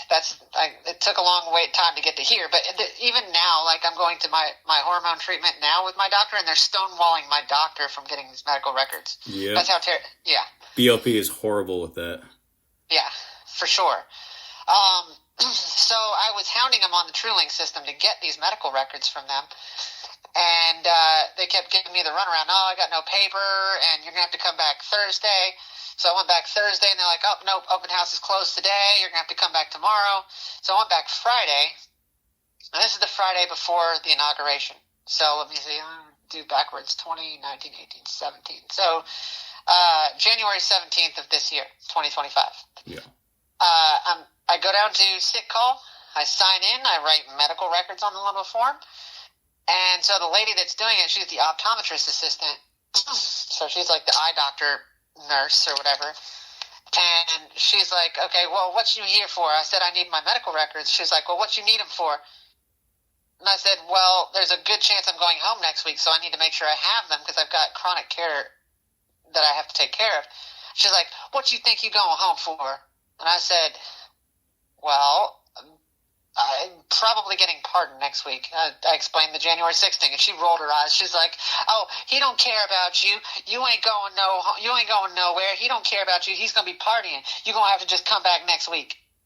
I said, ma'am, there probably might not be a next week. I was like, listen, at the very end of the day, I'm a veteran. You know, I am prepared for whatever contingency might come up. So, like, it doesn't matter if I do or I don't. I just want my medical records just in case I do. And she, like, rolled her eyes, and she's like, oh, you think you're a veteran, huh? She gave me, like, the air quotes. She's like, you're a veteran, huh? She's like, well, what branch were you in? How long did you serve? And I was like, well, I was only in for 3 years, but, like, you know, I was, you know, long enough to go to Afghanistan and all this stuff. She's like, well, was there any other veterans in the room? And then the one girl, well, trans guy, whatever, raised his hand and then said, well, you know, I'm a veteran. I'm a street veteran. She said, see, there's a veteran, too. I was like, are you literally comparing me to... Are you comparing me to that? I was like, I served in Afghanistan, lady. Like, are you kidding me right now? Then she rolled her eyes. She, like, changed the subject because I think she knew that was a losing battle. And she was like, well, you just need to stop listening to all that misinformation. You need to turn off the Fox News and the Newsmax. And she's like, you need to stop listening to all that. Joe Biden is your president. I was like, all right. So, like, she kept going off on all that stuff. And then she goes in the back. She comes back out. She's like, well, they say you can leave. There's no medical records here. You can leave. I said, who's they? Because I'm going to document this. Who says there's no medical records here? Because I was told to come back. This is my last chance to get it. I was told to come back. She said, they say you can leave. And if you don't leave, I'm going to call the lieutenant. Now, let me explain the compound real quick. You cannot go out on the compound except for every hour. So 7:30, the doors open up. That's when you can go to where you're going. Yeah, you got to move. You got to move. Yeah. Right. So and then it's every hour after that. So 8 o'clock, 9 o'clock, then 10 o'clock, then 10:30 is recall. You come back for count. So you do that. And it's 8:30. So I can't just like walk out. The door is locked and everything. She knows this. But I was like, I can't leave until it gets to be 9 o'clock. You know, like it's 8:30. I can't just leave. She says, okay. I was like, but can you please go call the lieutenant? Like everything I just dealt with here is like super unacceptable. I need to talk to the lieutenant. She goes and calls the lieutenant. Lieutenant Holmes, S. Holmes, comes flying down, starts jamming her finger in my face. You need to obey. If they tell you to leave, you need to go. I was like, man, I can't leave. It's 8:30. She was like, you need to take your fucking ass back to your unit. I said, ma'am, I can't go back to my unit. Actually, I need to go to work. She's like, well, take your fucking ass to work then. She opens the door, gets on her radio, says, hey, compound, I got one move into education. Because that's what I was doing. I worked in education. I ran the library, and I was an ACE tutor. Taught first aid and astronomy. Anyway, long story short, I go back to work, and Miss C.C. Smith is one of the officers that runs education. And she just saw it all over my face. Like, I was crying and stuff. Like, I was like, you will not believe they just disrespected me for being a veteran and cussing me out. I didn't do anything. I just wanted to talk to Captain Ritchie. That's the other thing. It's like Captain Ritchie, she runs the compound, right? Yeah. So when I was leaving after Holmes cussed me out like that, I said, I need to talk to Captain Ritchie. She's like, if you go fuck up in that lieutenant's hallway, I'm going to throw your ass in the shoe. So I said, okay, no, it's fine. I went to work. But Miss Smith seen me. I explained everything that happened. She was like, well, do you want to talk to Captain Ritchie? I said, yes, please. I want to talk to Captain Ritchie. So called Captain Ritchie up. Captain Ritchie said, okay, send her down. I'll talk to her. I go all the way down there. They buzz me in. I sit on the bench where I'm sitting, and then Lieutenant Holmes sees me sitting on that bench. She comes flying her out of her office. She said, I told your fucking dumbass, if you come up in this hallway, I'm throwing your ass in the shoes. Stand up. Put your hands behind your back. I said, no. Like, you don't understand. Like, Miss C.C. Smith, she said, C.C. Smith, nothing. I'm the lieutenant. Me, motherfucker. Me. I'm the lieutenant. And I said, look, lady. Like, Captain, Richie, you told me to come up here. Cece Smith, she's like, I don't care. I told you coming up here, you're going in the shoe. You're going in the shoe. Stand up right now. Put your hands behind your back. She's snatching me up by my bicep. I had bruises all over me and everything. I still got them, actually, the pictures. Because as soon as I got out, released, we took pictures. But anyway, she's snatching me up by my arm and trying to pick me up. I said, no, if you want to throw me in the shoe, you're going to have to use force. You're going to have to pick me up. Captain Richie told me to come up here. If you want to throw me in the shoe, you're going to have to use force. Another lieutenant come running out and snatch me up. They're trying to physically pick me up, and I just go limp fish on them. I'm just kind of like hanging there. They're trying to pick me up, and I'm just like not making it easy for them. And then so Captain Richie heard the commotion in the hallway. She come out. She's like, whoa, let go of her. Like, I told her to come up here. Like, stop. And so I kind of told Captain Richie, like, you know, these officers were harassing me. She's like, and then Lieutenant Holmes was like, I'm a lieutenant. I said, Lieutenant, whatever. Like, this lieutenant is bothering me, like, cussing me. And so Captain Richie's like, come talk to me at mainline. I'll talk to you at Chow. Just come talk to me. So I said, okay. And I left. I got my stuff back. And then as I'm walking out, Lieutenant Holmes is holding open the door for me. And she's like, get your fucking ass out of here. And at this point, like, you know, because you were there, you can't really, like, cuss back or nothing. You got to, like, just, like, take it, right? Like, you just got to take the abuse. It's kind of like a drill sergeant, right? You're not going to just buck up, because then you're definitely going to the shoe. Yeah. So most of my issues were probably from SIS, but, it's a total power imbalance. There's no way to really fight back, but with documentation, really. Right, precisely. Yeah, you got to do your 8.5s and stuff. Yeah. So yeah, Lieutenant Holmes is holding up in the door, and she and I have not said one thing disrespectful. I've been biting my tongue to where I was chewing through it. And so she was like, "Get your fucking ass out of here!" And I was like, "Stop talking to me like that! Don't talk to me like that! I haven't raised my voice at you. I ain't cussed at you. Don't talk to me like that." And I walk down the stairs, and I'm walking in front of commissary. There's like this chain link fence wrapped in barbed wire. Well, it's barbed wire on top, but it's just like a chain link fence. And, like, I'm walking, I'm talking to the officer, and here comes, and the officer's like, you need to learn some respect. You need to have some fucking respect when you're talking. And I said, man, I've been respectful all fucking night. I was like, or all day, whatever. Like, I was like, but y'all ain't been showing me no fucking respect. And just having a conversation. And we're sitting there walking away, and I look behind me, and I can see Holmes flying down them stairs, tearing after me, and she just, like, body slams me into this chain link fence, grabs me by my face, and just smashes my face up against the chain link fence. She handcuffs me and throws me in the shoe. Like, and I was, like, explaining it to her. I was like, lady, like, I just needed my medical records. And this is all over medical records. I haven't done anything. I haven't disobeyed you, blah, blah, blah, blah. And I was like, but you're real fucking dumb. Do you realize I am President Trump's co-defendant? And she snorted. She's like, I said, no, like, literally, on paper. Like, the President of the United States is my co-defendant. And I'm probably going home in a few days. And if you think this isn't going to get out, you're high. And she just went quiet as the grave. And so the other lieutenant, like, and her were walking me, because whenever they throw you in the shoe, they grab you by each bicep, and you're handcuffed behind your back, and they, like, shove you where they want you to go. And as soon as, like, I got into the shoe building, she, like, threw my coffee cup and my book at me, and, like, splattered coffee all over me and all over the ground and stuff. And the other lieutenant is there. And she leaves. She slams the shoe door on the way out, slams it hard. And, like, I reached down, because the library book, it was a library book, I kicked it over because she was crunched up the pages and stuff. It was by the coffee, so I flipped it over, and the lieutenant bent down, and he fixed it. And I was talking to him. I was like, I don't think you understand, sir. Us J6ers, we're a different fucking breed. You can literally put me on my knees and about to execute me, and I'm going to sing the national anthem. It's like, we're going to sit here, we're going to take it. But at the end of the day, you know what you're doing is wrong. I was sitting there making hard eye contact. You know how when you stare into somebody's eyes and you're, like, looking like, I don't even see your iris, I just see the pupil. I'm staring at you so hard. I said, you know what you're doing to me is wrong.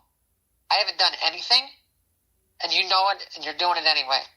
And his eyes just kind of flicked away, you know, like when somebody, like, they know it, and they're just like... Yeah, guilty dog. Guilty dog. Yeah. And then they stuck me in this cage where they strip you out and they do this. And I'm sitting there the whole time just hanging onto the cage, singing the national anthem because, you know, that's what we do. And, yeah. And then I got thrown in the shoe, and that's how I missed the inauguration. I was in the shoe Friday, Saturday, Sunday, and then Monday. And then, like, in the shoe, you don't have a window. You can't, like, see out. And if you look through the window of the door, Yeah. There's a clock right there. So, like, Monday, I was just sitting there watching it, just waiting for, like, noon to come around. Because I know the Constitution says, like, at noon on January 20th, the inauguration will happen. So I was sitting there just watching, waiting for that clock to strike noon. And as soon as it did, I was like, yes, Daddy's coming home. Like, started chanting Trump and beating on the doors. And then it got to 12:09. I said, I'm going home. And I started beating on the doors. Because, you know, he said 12:09. Right. Right. And but then, like, hours went by. And I was like, fuck, man, I want to go. Like, I shouldn't even be in the shoe, let alone in here. And it sucked because I had, like, all these plans. Like, I had reserved the TV in the TV room for the inauguration. I had all these plans to cook, and all this food was in my locker. And none of that happened. Yeah. Because I was in the shoe. But then it was probably 8, 9 o'clock at night, and the guard comes and beats on the door. And at this point, I'm, like, just staring at the ceiling, and I'm just kind of going crazy, just, like, you know, because I'm ready to, like, go. And the beats on the door and says, Watkins. And I'm like, yeah, what's up? And I'm like, put your hands through the slit. So anytime you come in or out of the shoe, they've got a meal slot where they feed your tray through. Yeah. And you got to stuff your arms. You got to put your hands behind your back, stuff your arms through this meal slot, and squat down so they can handcuff you. And so, like, the guard handcuffed me, and she opened the door and pulled me out. She closed the door. She's like, are you ready? And she had, like, this glint of joy in her eye. Like, she knew, like, she knew. Yeah. She's like, are you ready? And I said, I don't know. Is this happening? Like, is this for real? I'm ready. I'm ready. Right. She's like, well, are you ready? And I was like, well, right this second, no. Like, actually, I hope it's not this second. Because she's like, you know what? You don't want to leave? And I said, no, I don't have a ride. It's cold. Like, she's like, we'll take care of all that. She walked me all the way out. She's like, okay, close your eyes. So I closed my eyes. And she, like, walked me with my eyes closed. She's like, no peeking. I said, okay. She stood me where she wanted me to be. She's like, okay, now open them. And then Miss Alejandro is there. Miss Alejandro does all the travel itinerary stuff. Yeah. And so at this point, like, I'm, like, melting. My knees are shaking. I'm like, my heart's going 1,000 times a minute. She's like, okay, if somebody is going to come pick you up, who's going to do it? And I couldn't stop, like, laughing. Like, I was like a crazy person, honestly, frankly. And so it was Angel Harrelson that was going to come pick me up. Yeah. But she lives 2 hours away. So I explained that to her, and I was like, but I'm in the shoe, so I don't have any of my contact information, nothing. She's like, okay, we'll look it up.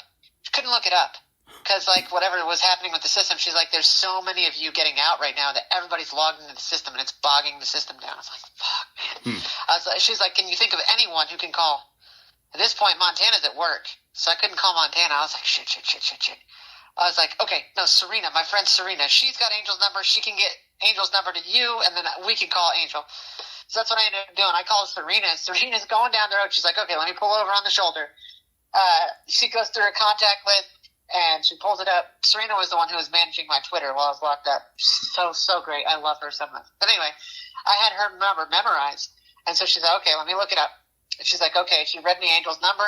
Then I called, and I said, okay, like, this is the officer phone. This is not a recorded line. I'm not allowed to really talk to you on this, but you need to go now. Get in the car. Come. So they took me back, and then they packed me out. They put me in this little room when they brought me all my property. And then they left me in there for a while while they're waiting for Angel. And so I'm sitting there doing my makeup in, like, this little, like, jank mirror. And so I was like, I'm not trying to go out of here looking all fucked up. And I did my hair, and I, like, packed up all my stuff, and I'm sitting there waiting. And the lieutenant comes. I don't want to say his name because I don't want to get him in trouble. The lieutenant comes. He uncuffs me. He's like, okay, we're going up. And so, like, I had dragged all my stuff upstairs. As soon as he uncuffed me, he, like, shook me by my hand, and he said, you're a fucking hero. You didn't do anything wrong. You shouldn't have been here for a day. I'm so proud to know you, and I'm so glad you're going home. Like, at this point, I'm, like, in tears. Like, and, yeah, a few minutes later, I was at the gate. That's awesome. So Angel picks you up. Yep. They filmed it, actually. Moving on to greener pastures. But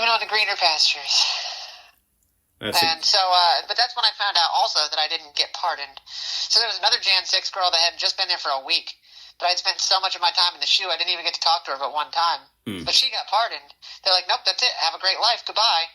And they're like, but you you have 3 years on paper as probation. I was like, wait, did I not get a pardon? And they said, no, it says here your FSA release. Like, you've hit too much time. I found out later that, like, my sentence was just commuted.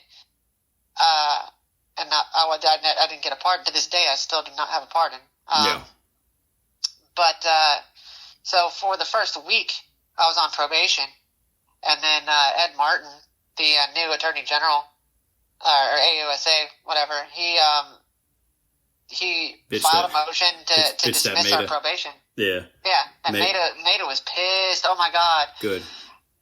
He was so angry. His rant, and he was like, "Well, I am not going to do it," because you could see he was just very.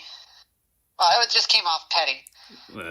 That's who he is. He's a scumbag. He's probably one of the most partisan. He's probably one of the biggest partisan hacks in the DC circuit.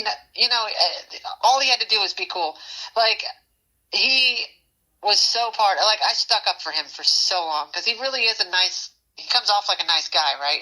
He's not like one of these asshole judges that you hear about that's just like chewing people out and grilling them. Like, he's very kind. Judge Maida, and I've heard a lot of good things about like other people. They're like, yeah, Judge Maida came down to my jail and like talked to me and like wanted to know about inmate conditions and like he's very kind, blah blah blah. But he hates January 6 people. Yeah. And that became apparent when the Supreme Court threw out 3 out of my 4 charges. All I had was a civil disorder charge for the hallway incident, right, for being trapped in that hallway. And I told my jury, like, no, I'm totally responsible for this.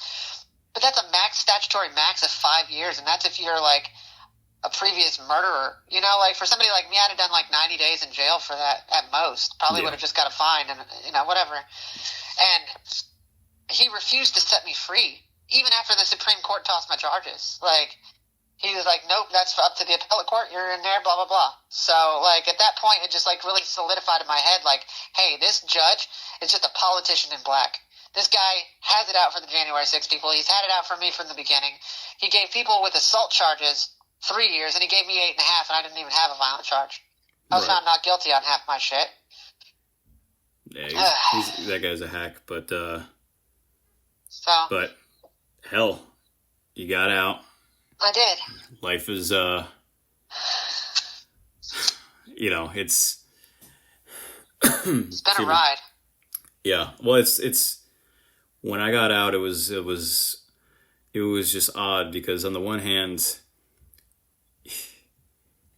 for me, I don't know how you feel, but like for me, you want to pick up where you left off but it's just not possible to. You had a bar and you had quite a bit, and now that's gone, and it's just like, well, how do you pick up and start over from there?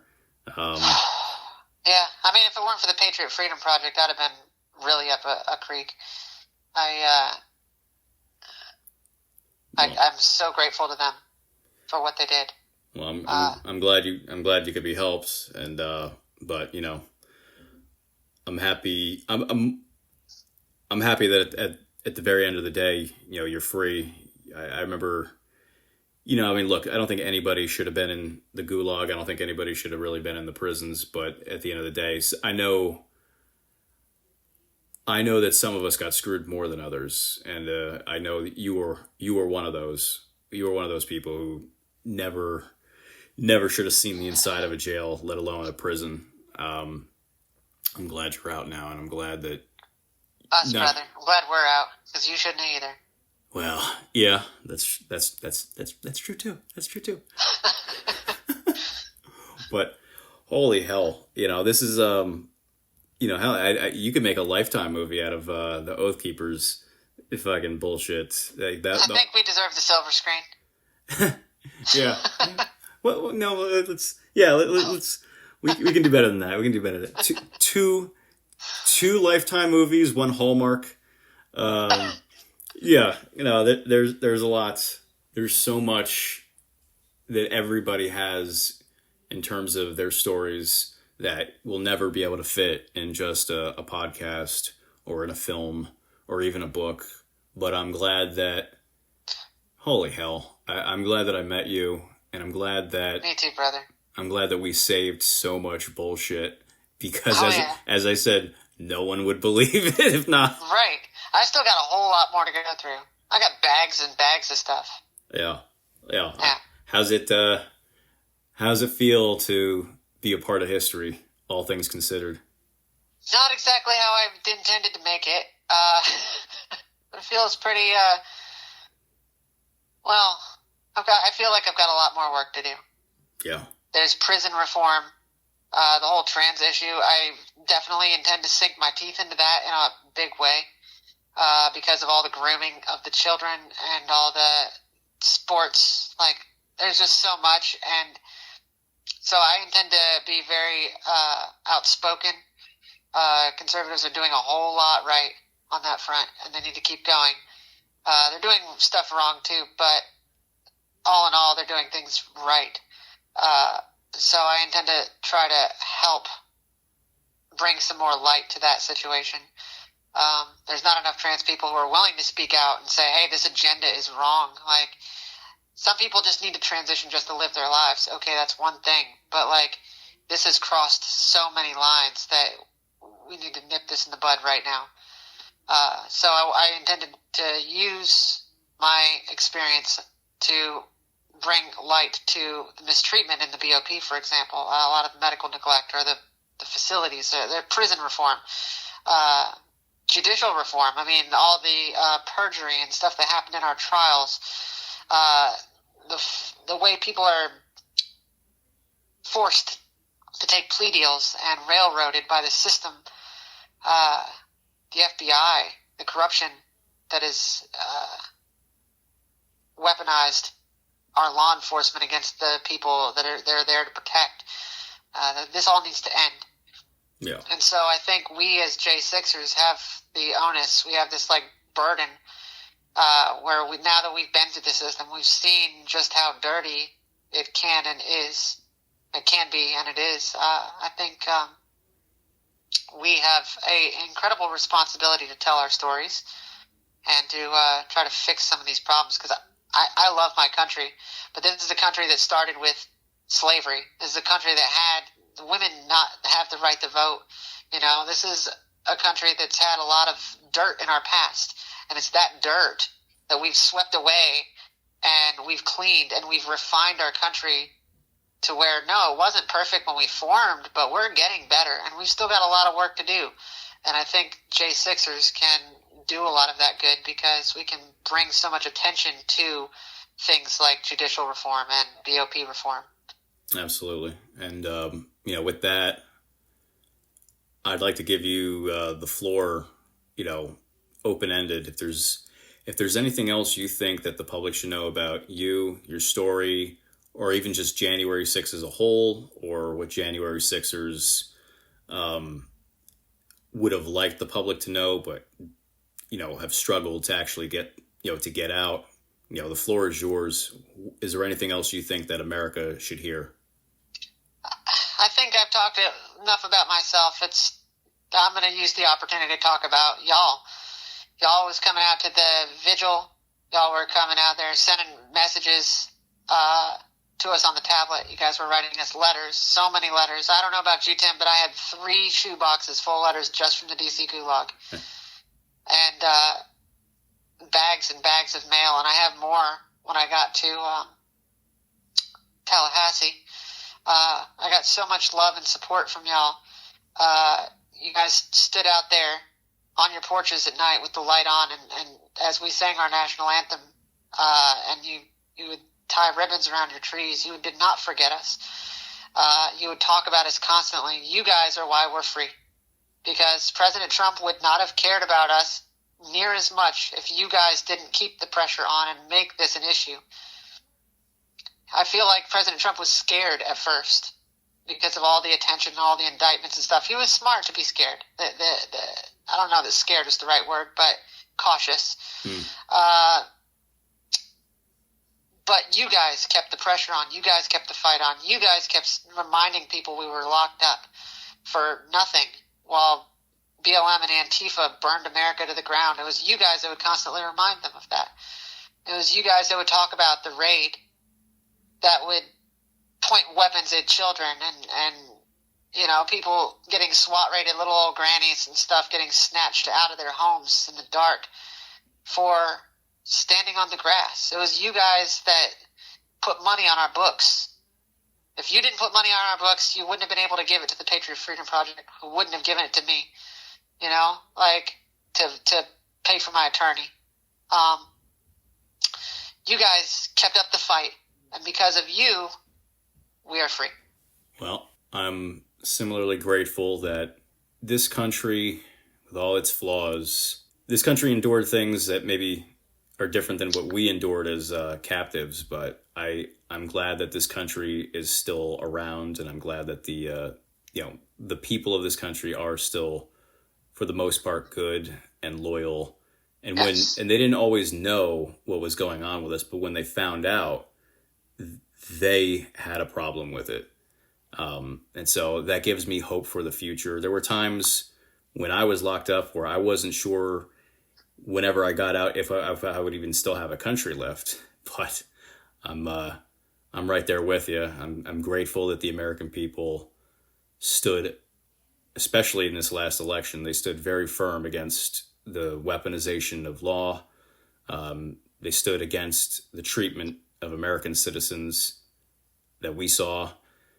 And more than anything, I'm grateful for this country. I'm grateful for the people, but I'm grateful for the people I was locked up with. And so, Jess, I'm grateful for you. I'm grateful for Kenny. I'm grateful for Kelly. I'm grateful for all the people in there who were solid. I'm grateful for those. And again, in my experience, I needed people who would have my back because of some of the shit that happened inside the gulag. I'm glad that I could always rely on people like you. You were one of the most solid people in that jail. And, I'm so happy that you're out because it's a brotherhood, man. You're going to be my brother forever after this. See it. We out here. We out here. Jess, thank you. Thank you for talking with me and talking about your case and telling the world about the grave injustices that you and the Oath Keepers faced. And the only other thing I have to say is Lobo! Oh, you beat me to it. Man. Lobo. Yeah. I love you, brother. Love you Thank too, you. Jess. Adios. Cheers.